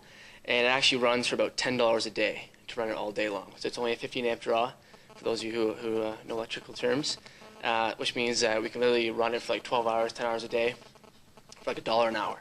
So it's awesome in that respect. For the riders, for people who begin to learn to wakeboard, anyone who's tried to water ski wakeboard behind a boat knows that it can be very frustrating. I taught summer school. Of course, everyone has their memories in their mind. I had taught a summer school for 3 years behind a boat before we did the system, and I had a lot of kids and a lot of families coming out, and it was always, everyone eventually could get up, kind of get going, but you could see like it wasn't as fun because you're kind of out in the middle of nowhere in the water, where with the system we can have them right beside the dock the whole time. Our instructors can actually follow them along on a paddle board or another flotation device and be talking to the participant the entire time. So we've seen literally 100% success. This past year at the Toronto Boat Show, I think we had, like Chris was saying, like probably 50 people a day, and there wasn't one person that couldn't at least get up for a second. Most of them went there and back, no problem. So the System 2.0 is really ideal for teaching, and therefore it's ideal for any community that doesn't really have a very big wakeboarding or water skiing scene. And Sarnia was the exact same way when we first started 2 years ago. And since then, we've seen just an absolute explosion in the amount of people coming out to the park and wanting to try it out, and a ton of little kids and teenage kids as well who come out and get involved. And the cool thing about wakeboarding is it's a skill-based sport. So as soon as you do one thing, whether it be an ollie or a 180 or something, you want to do the next thing, and so it's continuous that way. And so we've had a lot of great success with teaching, and we're all certified wakeboard water ski instructors, and we love teaching, and it's a lot of fun. So we love your site and your city here, and we think it'd be an absolutely phenomenal place to be for the summer. We really appreciate it. Yeah. Okay. So 2 years ago we pitched this idea, much like we're doing now, to Sarnia, and I'm sure they were very skeptical at first, but through planning and meeting and stuff, we quickly proved ourselves that we're very passionate, and we're definitely, as much as we look like hooligans sometimes, the way we dress and stuff, we're businessmen, we're business-minded, and we're definitely go-getters. But the first season, we definitely had some great success, as far as financially great success, but also just with the amount of exposure we got, especially after the first season at the Toronto Boat Show. Comparing year one to year two, which year two was just this past summer, we saw about a 45 to 55% increase in revenue, which is huge for any small business. And that growth pattern, I mean, if it were to continue, would be, I mean, very substantial for any small business. As far as participants, this past year we ran another summer school, as we did the first year, and as Behind the Boat. This year we doubled up in the amount of kids we have for the summer school, which runs for 8 weeks, one day a week for the whole summer, and to the point where we had to turn away like a dozen kids who wanted to come and sign up. So this year we're going to have 2 days of summer school, along with season pass holders who can come out anytime and ride all season long.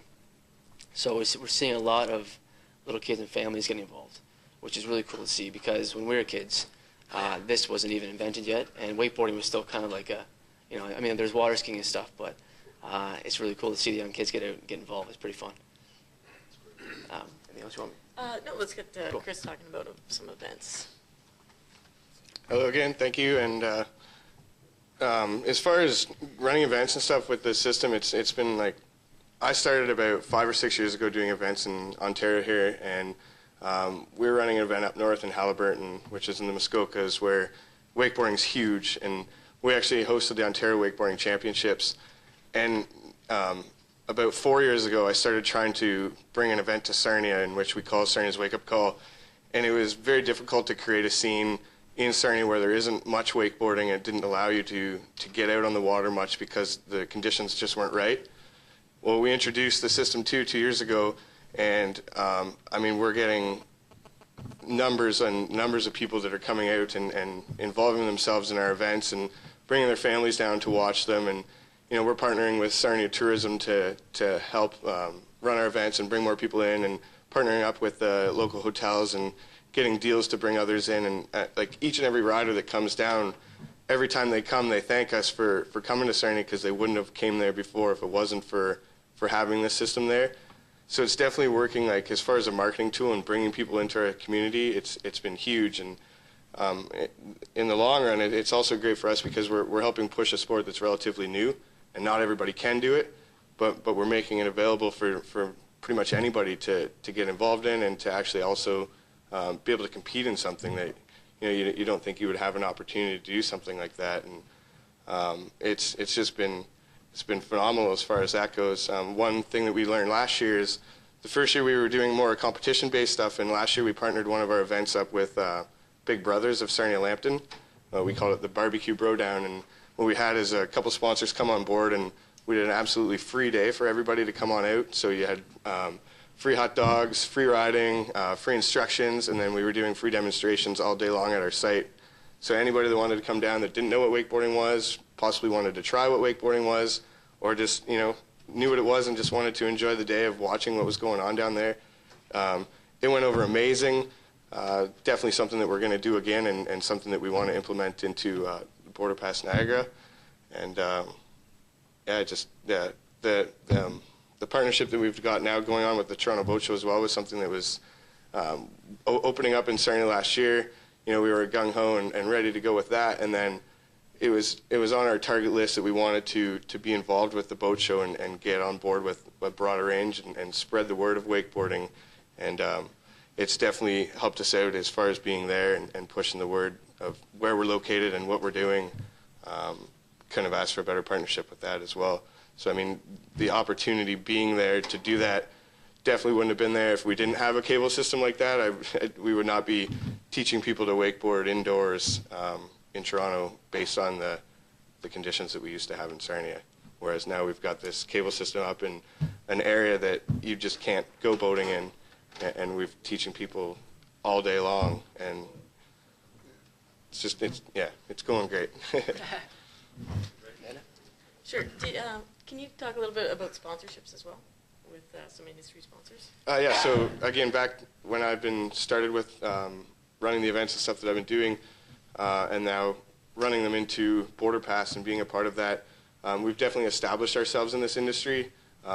It's very small within Ontario, but outside of Ontario too, everybody within the wakeboarding world kind of knows each other and backs and supports the people that have been putting it together and making it happen.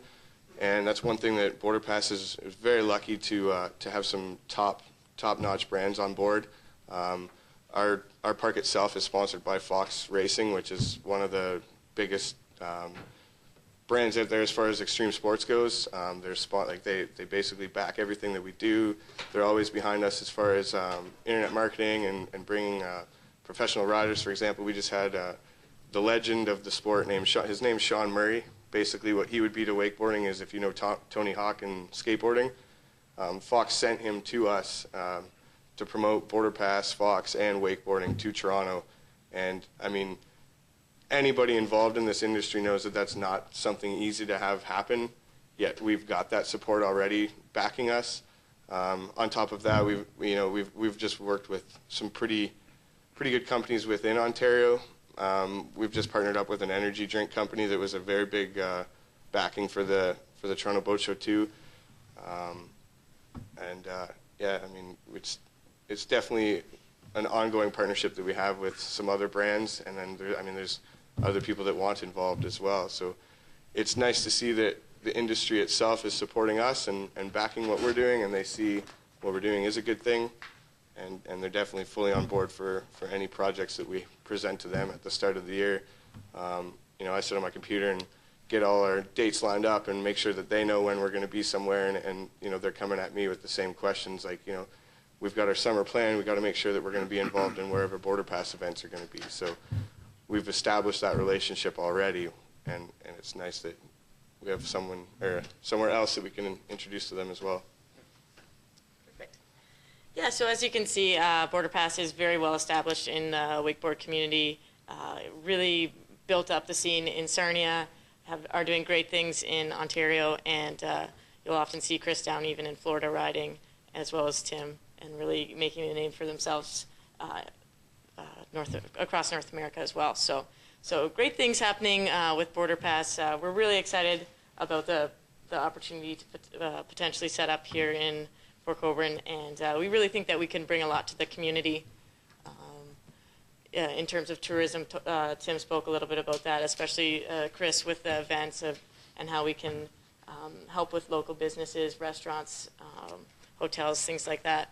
As well, it's a great recreational sport or activity for families, for youth, alongside with the skate park that's going in. It really goes hand in hand, especially if you look at the wake skating. Those are all transferable skills that the kids are going to be learning down at the skate park and then taking it to the cable system. So that's exciting to see as well. And then partnerships. We'd love to partner with Port Cares and with the Mayor's Youth Council and really see what we can get going here in Port Colborne in terms of events and to free stuff as well. They said that the Barbecue Brotown was amazing, and they offered so many free things, and that just set the standard for the summer and really took off. So we'd love to do those type of things here in Port Colborne as well. And yeah, youth development, just really raising up young riders here in Niagara. A lot of the riders that they have in Sarnia have never even ridden behind a boat, and now they're starting to compete. They're starting to be in the Toronto Boat Show demonstration, and so it's exciting to see young people come out and really just really enjoy the cable and really are benefiting from it, and we'd love to bring that to Port Colborne.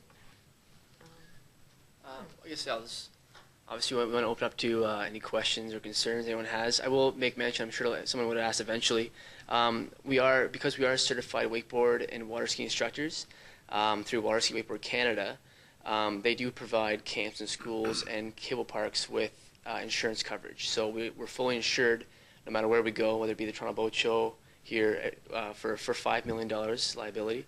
And we also carry all insurance coverage for third parties or anyone else involved with that we'd be involved with. And it also covers everything from like the parking lot to them coming to ride. So it's not just on water, it's actually the whole package. So that's always a concern about the insurance coverage, and we are fully insured. And also, I guess we didn't mention before, our park, actually, we were the very first ones to put up a cable park in Ontario. Prior to us setting up, there's actually only one other one in Canada. And to put in perspective, there's over 75 of these parks in Germany alone, in Europe.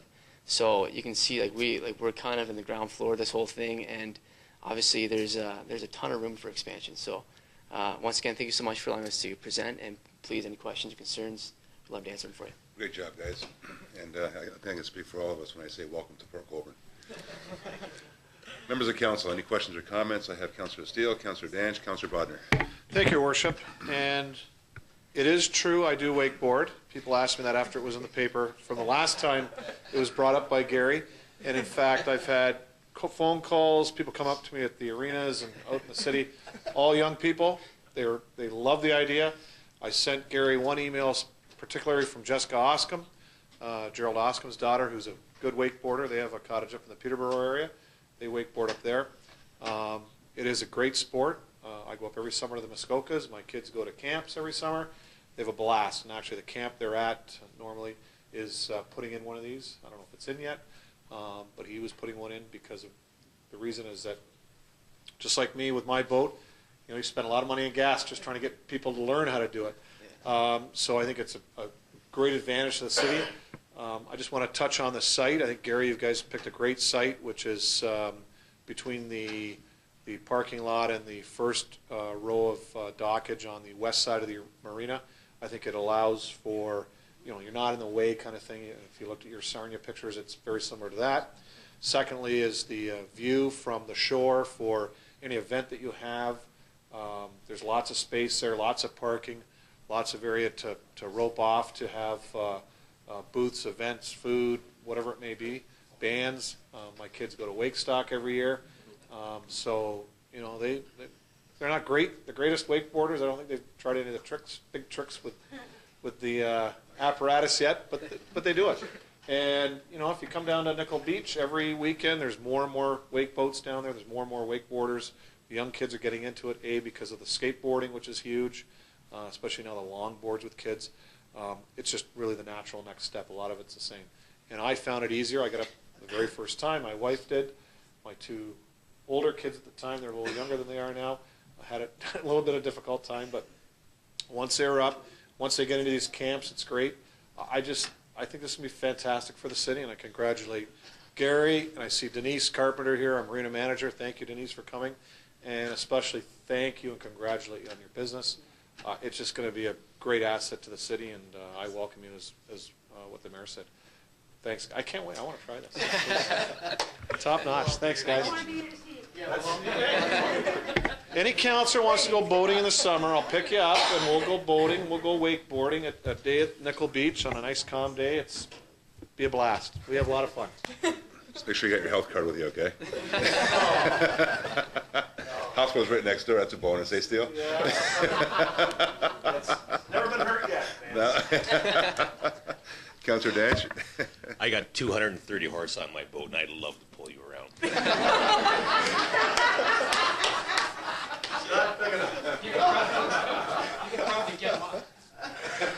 I'm going to ask the $20 question. What do you charge for something like that? It never did come up. I just kind of wondered. Thank you. Guys? If you don't mind. That's an excellent question, and actually the $20 question is very, very valid.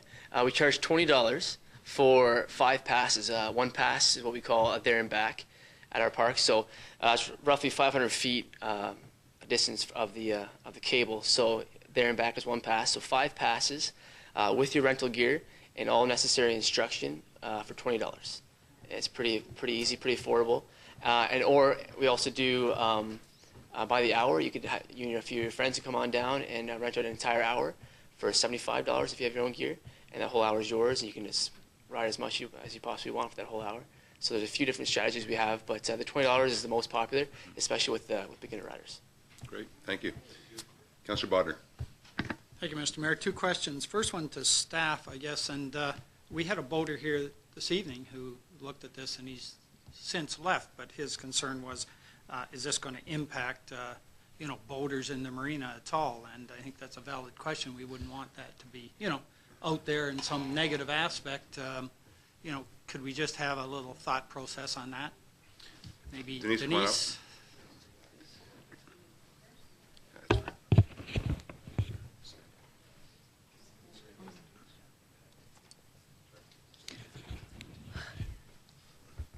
Okay.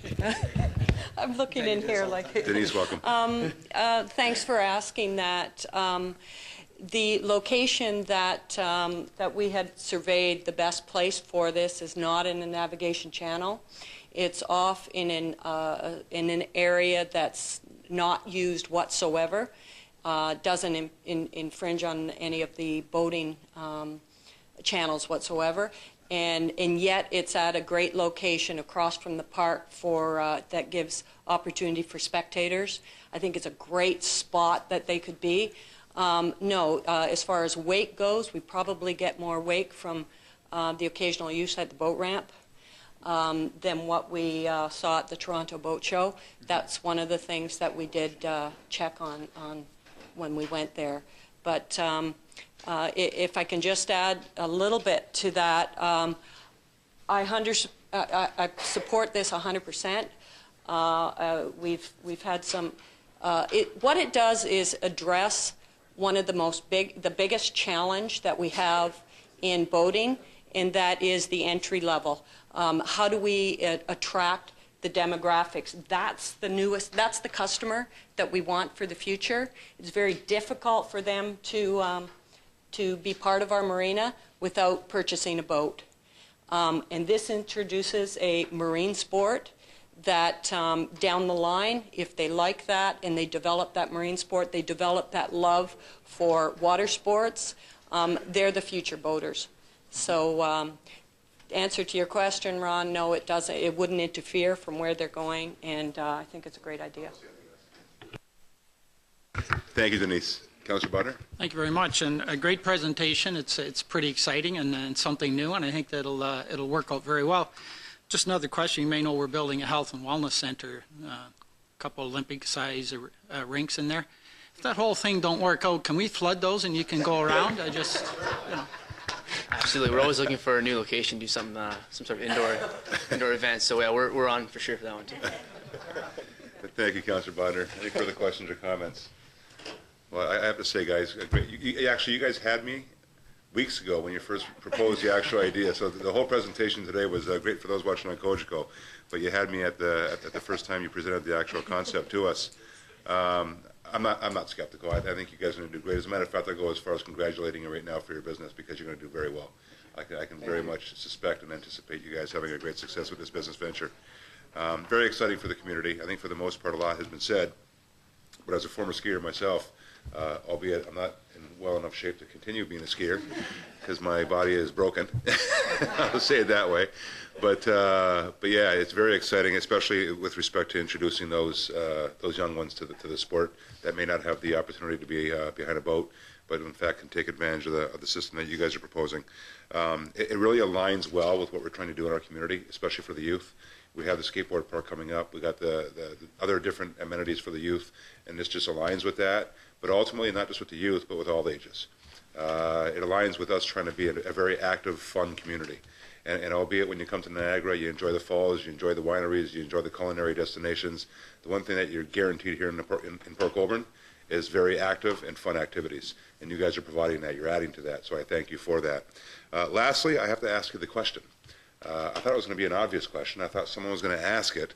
But one of the things that we always wanted here in this part of the world, and the only thing that we don't have, unless you go 45 minutes east, is ski hills. And the obvious question is, what you do on the water, can you actually do on the snow as well? Is there a possibility to do snowboarding and or even skiing, for that matter, with the same system? And I got many locations we can put you in for the shoulder season, for the winter months. Yeah.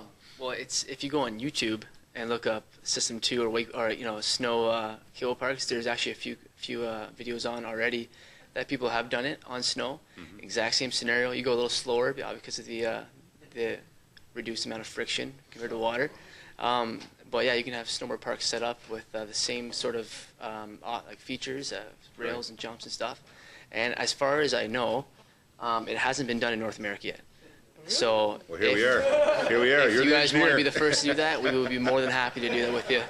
That would be amazing because it's something that people have talked about. The challenge is, number one, a location, and number two, just basically having the snow for it. But this year wouldn't be that great, obviously. But previous years have been good. And the nice thing about it is, aside from the cost of setup, having the system standing and running is minimal. Operational costs are just a mere fraction of what. Well, something we should talk about, Gary. In the wintertime. Yeah. And of course, if there's no snow, then you use the water. Just put a great wetsuit on to take care of that coldness. But no, I think it might be something to look at. If in fact we can get you, we got the spot for you. We got lots of spots for you. But if it's something that you guys want to venture down and to expand your business interest, then by all means, we're all ears. Absolutely. Thank you. So other than that, guys, welcome to the city. We're now going to entertain the report. I'm sure it's going to go and fly by with success. And once again, we look forward to your operation. Great job, guys. Great job. Members of Council, you have the report in front of you. Report 2012-3, which is the wakeboarding cable system for Sugarloaf Marina. Members of Council, any further questions or comments to this report? I'm going to call the question. All those in favor? Opposed? That would be carried unanimously. Great job, guys. Look forward to it. Members, we're going to now move on to item 18. Councillor Elliott. Thank you, Mr. Mayor. Don't read it all? It's a long read. I guess I have to, right? Lift it, we got to read it. Whereas the City of Port Colborne has identified job creation, economic development, multimodal transportation, and wind equipment manufacturing as primary objectives of this council, and whereas our area, like the rest of the country, is facing an economic transition, and whereas the City of Port Colborne has a strong network of highly skilled labor, a first-class educational system, and a base of professionals, and whereas the City of Port Colborne has a vested interest in seeing the technology and green energy programs flourish at Niagara College, and whereas the City of Port Colborne supports green energy innovation, sustainability, and the development of a green economy, and whereas the City of Port Colborne is home to many manufacturers and suppliers who could directly benefit from the offshore wind industry, and whereas the province of Ontario issued a moratorium on offshore wind power in February of 2011, and whereas the approximately 2,600 megawatts of offshore wind power being proposed in the Great Lakes for the next 5 years, and over 1,900 temporary development and construction jobs, and over 175 permanent skilled jobs alone from the Windstream, Wolf Island, Shoals project alone, and whereas Lake Ontario communities and companies stand to significantly benefit economically from offshore wind power, now therefore be it resolved that the City of Port Colborne encourages the Ontario government to remove the roadblocks to allow the development of offshore wind power in Ontario, and send a letter of support to the Lake Ontario Offshore Network for the work it is doing to see that this industry brings the jobs to Ontario. And further, that a copy of this resolution be sent to the Association of Municipalities of Ontario, the Premier of Ontario, and the Ontario Ministry of Energy for endorsement. Well done. No breath, no glasses of water. That's not bad. I'm impressed. Do I have a seconder to that motion? I didn't say that. That was Councillor Butters. Do I have a seconder to that recommendation, please? Councillor Desmarais? Any questions or comments to that recommendation? Councillor Elliott. Thank you, Mr. Mayor. I'd like to read the half that I agree with, but I won't. I think green energy is something that everybody is looking forward to, that obviously is identified as a need, and I agree with the jobs and the need to move forward with it. The only issue that I have is that, as far as the government goes, the only smart move they made on the Green Energy Act, or the Green Energy Act, is putting a moratorium on this. I think there's further studies that need to be done. That's why they put the moratorium on it. As you can see to our fellow municipality to the west of us, the problems with the Green Energy Act is that it supersedes the Planning Act, and you don't get to tell these people where to put their windmills. I think we need to reserve our decision on this and wait and see what the province comes forward with their moratorium. They are obviously doing environmental studies to see what the impact of offshore is. I did a little bit of research on this. These windmills are a little bit more than the onshore windmills in the fact that they're 420 feet high. I don't know what the environmental impact will be on Wolf Island. I would imagine that that's why the moratorium is there. This development is 100 windmills, which, when you think about 420 feet high times 100 of them, takes up a whole lot of space, although they're 5 kilometers offshore. I just think that an endorsement for this at this particular time, why there's a moratorium on, I'm more in tune to let the moratorium play out, let the government do their studies, then come back. If they find that there's no environmental impact, by all means. I know that, we live on the edge of a lake where the wind blows all the time. I know that they'll probably be looking at the shores of Lake Erie for offshore. I would just like to see that the government gets it right, that maybe they can take into account the Planning Act, let the municipalities dictate where these are to go. If I'm not mistaken, I believe at the AMO conference that Councillor Kenny and I went to, AMO was asking the province to put back to the municipalities the ability to, in effect, put this under the Planning Act again and have control over where green energy projects are instituted. So I would just like to I guess, put forward that we deny the motion that we were just received this correspondence for information. And I'll entertain counsel. Thank you, Councillor Elliott. Are there any further questions or comments? I just want to clarify, first of all, this motion is directly attributed to offshore, so the planning issues wouldn't be attributed to this. We don't have any jurisdiction over what happens offshore. So that I know what you're getting at. That's on land, and this is offshore. So I just want to be clear on that. Councillor Butters. Thank you, Mr. Mayor. When I read this one, I found it kind of interesting that, you know, the background of this, well, that was given to us on the consortium that's put this forward, but what we don't have is any information on the possible environmental side to this, pros or cons. So before I could support this, I would want to see both sides of that, the points from both sides. From the environmental side, the government's obviously put a moratorium on this for their set of reasons. I'm not going to just take this consortium's word for they just want what they want, because obviously, you know, they're going to make money at it, right? That's fine. But I would like to see both sides so that I can make a decision based on all the information, not just some of the information. Thank you, Mr. Mayor. Any further comments or questions? Councillor Bodner. Thank you, Mr. Mayor. I guess what I agree with Councillor Butters. It's a one-sided, presentation of the situation. But I guess one thing that concerns me is that what they're saying, anyways, is that although the government put a moratorium on in February of 2011, that no plan or schedule for completion of the study is announced. So, although they got a moratorium on it, when are they going to move on it? When are they going to do the studies? You know, how long is this going to take?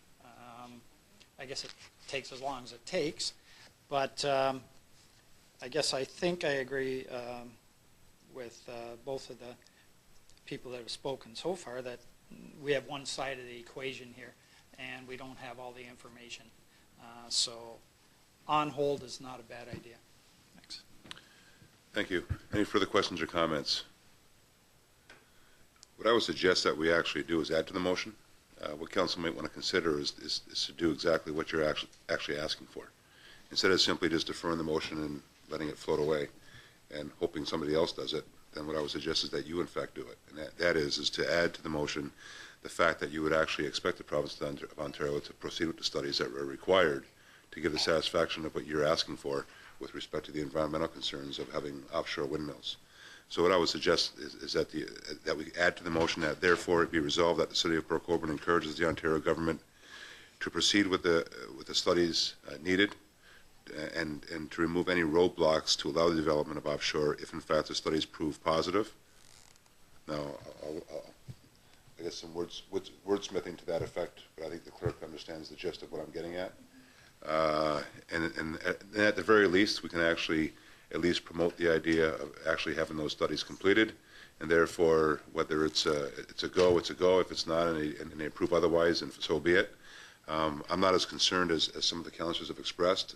I know in our, I won't say travels yet, but in our investigation of those across the world that have offshore wind power, they seem to be running accordingly to the environmental expectations, as well as to promoting the economic benefits that they were to provide. So with that, I'm going to ask Stephen to elaborate a bit more on that, because he's been doing a lot of the work from the economic development side with respect to the recommendation and the economic impact that a positive study and therefore a positive development of these offshore wind turbines can have on our economy here in Ontario. Stephen? Thank you, Mr. Mayor. Indeed, as was mentioned in the previous meeting, the budget meeting, was reminded to Council that wind equipment manufacturing certainly is one of the areas of focus of the Economic Development Office. Having said that, I think some of the comments around the Council bench tonight are bang on in terms of things being on hold. And it appears that this moratorium was put in place prior to the election, and it appears that it itself is sitting on hold. So I think what a number of municipalities are trying to do here is to raise the issue and say, hey, what is the progress? Where are the studies? What is happening to indeed look at the issues that many of the folks around the table mentioned? Having said that, wind equipment manufacturing is extremely strategic for Port Colborne. My efforts with wind equipment manufacturing began several years prior to Council's direction. Those efforts came about because we have 6 fabricated metal and machining companies in Port Colborne, growing companies, that are already supplying to the power generation sector and looking to diversify. So from an economic base standpoint of who we are, what the city is doing well in, we have a manufacturing concentration that we need to support. Obviously, wind equipment manufacturing can be very strategic. Wind equipment manufacturing happens in Ontario if there's a demand for windmills, wind parts. So obviously there is that direct connection. To update council in a general sense, we are working with 2 very serious companies that are looking at making multi-million-dollar wind equipment manufacturing investments in Ontario. One has said in Niagara specifically. One company will probably make that investment in Ontario regardless of offshore. The other company probably will not. Certainly that's just context. Those are just additional factors that play into the company locates where the demand is. We do see it as a growth sector, probably a couple more significant investment opportunities, as well as the supply chain opportunities for existing manufacturers. And what makes offshore of interest, I believe, for Port Colborne, not saying necessarily this project or this consortium, but what makes offshore of interest to Port Colborne is we are a port. We are the port for Niagara. These things need to be assembled on land. They need to make their way using marine transportation, which we have here in Port Colborne, out into the water, onto the Crown land, into the Great Lakes, whether it's Lake Ontario, Lake Erie. So we obviously see other opportunities beyond the manufacturing for the maintenance, the assembly, the other affiliated industries, and from my standpoint, I think it's positive that there is a consortium that's moving the agenda forward in terms of knocking on government's door, saying, where are we at with things? Thank you, Mr. Thompson. Councillor Elliott. Thank you, Mr. Mayor. Yeah, let's clarify. I'm not talking about killing green energy and the windmills. Just the ask of this resolution is that we're going to the government to tell them, you know what, lift the moratorium and let them build. I would rather say, come on, Government of Ontario, get your act together. You've been at this for a year. Release the studies or get on with the studies, whatever it is. If you haven't started them, start them. Let us know, but get on with it. I do have a problem with saying, you know what, telling the government to lift the moratorium and just let them go. Let's see the studies. Let's know that it's good. I don't think we've got a problem with wind farms, except I'd like to have some control over, through the municipality, where we're going to locate them. But no, we're not saying no to wind. We're just saying no to lifting this moratorium without the studies being completed. So I just wanted to clarify that. Thank you, Councillor Elliott. And as I said earlier, members of the council, may I suggest that we just simply add in, and Madam Clerk, I did have an opportunity to breathe a bit, so I have some wording here for you. Now, therefore, be it resolved that the City of Port Colborne encourages the Ontario government to remove the roadblocks, including expediting the required studies that would allow the development of offshore wind power in Ontario, so on and so forth. Would that suffice? Now, therefore, be it resolved that the City of Port Colborne encourage the Ontario government to remove. Actually, no, let's take that right out, and let's just say to expedite the required studies for offshore wind power in Ontario, and send a letter of support to the Ontario, or send a letter of support to the Lake Ontario Offshore Network for the work it is doing to see that this industry brings jobs to Ontario. Is that fine? Does that work? Basically, what it's asking the province to do is actually expedite the studies that are required, and I think that's what everybody's looking for with offshore wind. Okay, so I have you moving that, and I had a seconder. Okay, who was the seconder? Bill Steele. Okay, Councillor Steele. Any questions or comments to that? All those in favor? Opposed? That will be carried. Thank you, members of council.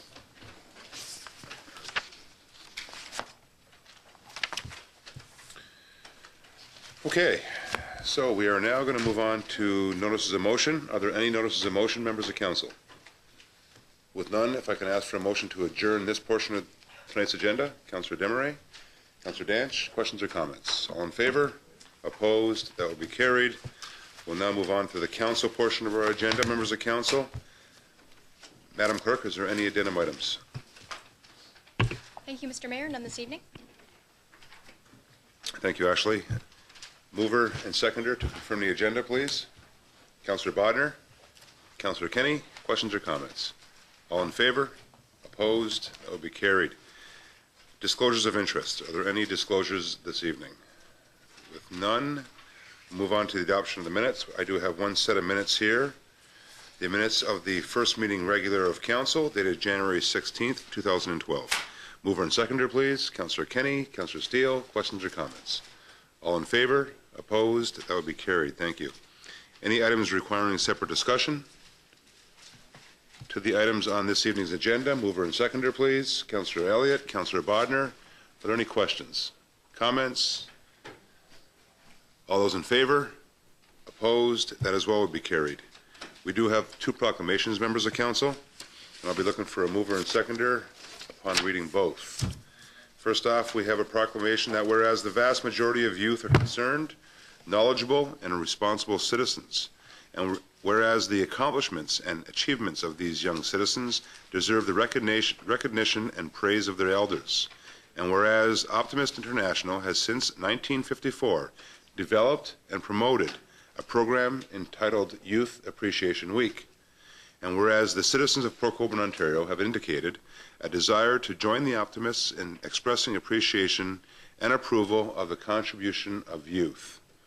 Now therefore, I, Mayor Van Sam Badaway, proclaim the third week of February as Youth Appreciation Week here in the city of Port Colborne, Ontario, and by this action let it be known that we have the faith and the ability of today's youth as they assume responsible roles in the future of mankind.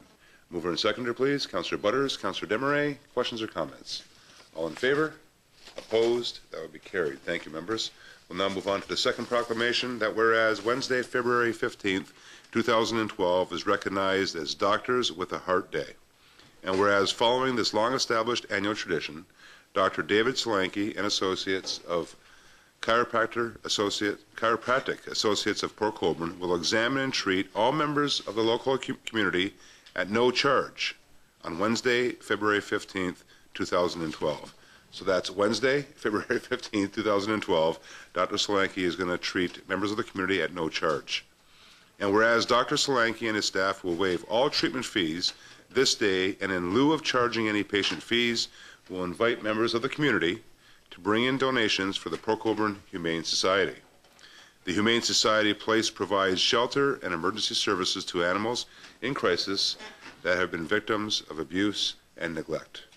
Now therefore, I, Mayor Van Sam Badaway, proclaim Wednesday, February 15th, 2012 as Doctors with a Heart Day here in the city of Port Colborne. Mover and seconder, please. Councillor Butters and Councillor Steele, questions or comments? All those in favor? Opposed? That will be carried. Thank you. We'll now move on to minutes of boards, commissions, and committees. I do have 3 sets of minutes, and I will do them in block. Looking for a mover and seconder upon the completion of reading out these minutes. The first set of minutes is the Heritage Port Colborne meeting of November 9th, 2011. The second set of minutes is the minutes draft Accessibility Advisory Committee meeting of November 8th, 2011. And a third set of minutes are the minutes of the Volunteer Committee meeting of December 13th, 2011. Mover and seconder, please. Councillor Kenny, Councillor Bodner, questions or comments? All those in favor? Opposed? That would be carried. Members, are there any notices of motion? With no notices of motion, I'll ask the clerk now to introduce the bylaws. Madam Clerk? That the following bylaws be read a first, second, third time and finally passed. Bylaw 57510712, being a bylaw to declare surplus parts 1 through 12 on Plan 59R 14598 and authorize entering into an agreement of purchase and sale with Eugenia Contouras Bylaw 57520812, being a bylaw to adopt amendment number 86 to the official plan of the City of Port Colborne.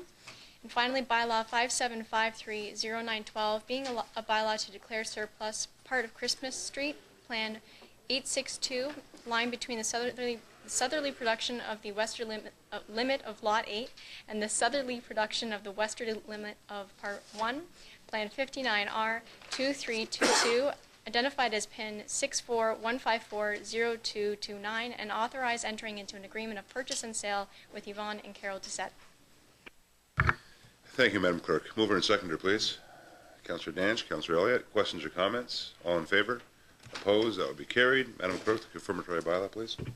That the following bylaw be read a first, second, third time and finally passed. Bylaw 57541012, being a bylaw to adopt, ratify, and confirm the proceedings of the Council of the Corporation of the City of Port Colborne at its regular meeting of Council, January 30th, 2012.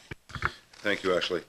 Members of Council, mover and seconder, please. Councillor Kenny, Councillor Danch, questions or comments? All in favor? Opposed? That would be carried. Before I ask for a motion to go into closed session, we have a few meeting dates I'd like to inform members of the public about. First off, our next meeting, which is here in the Chamber, Committee of the Whole and Council, beginning at 6:30 p.m., February 13th, 2012. Following that, Monday, February 27th, Committee of the Whole as well as Council, once again here in the Chamber, beginning at 6:30 p.m. Members, I'll be looking for a motion to go into closed session to proceed to address the following three items. The first item being the minutes of the in-camera meeting dated December 12, 2011. The second item being confidential community and corporate services clerk's division report number 2012-5. The subject, appointments to boards and committees, Heritage Port Colborne, Port Colborne Historical and Marine Museum Board, Port Colborne Public Library Board, and Port Colborne Transit Advisory Committee, pursuant to Municipal Act 2001, subsection 2392D, personal matters about an identifiable individual, it's been a long night, including municipal or local board employees. The last item is confidential verbal report from myself concerning the performance evaluation of the Chief Administrative Officer, pursuant to Municipal Act 2001, subsection 2392B, personal matters about an identifiable individual, including municipal or local board employees, and 2392D, labor relations or employment negotiations. Members of Council, mover and seconder, please. Councillor Butters, Councillor Desmarais, questions or comments? All those in favor? Opposed? That will be carried. We will now proceed to go into closed session. Have a wonderful week.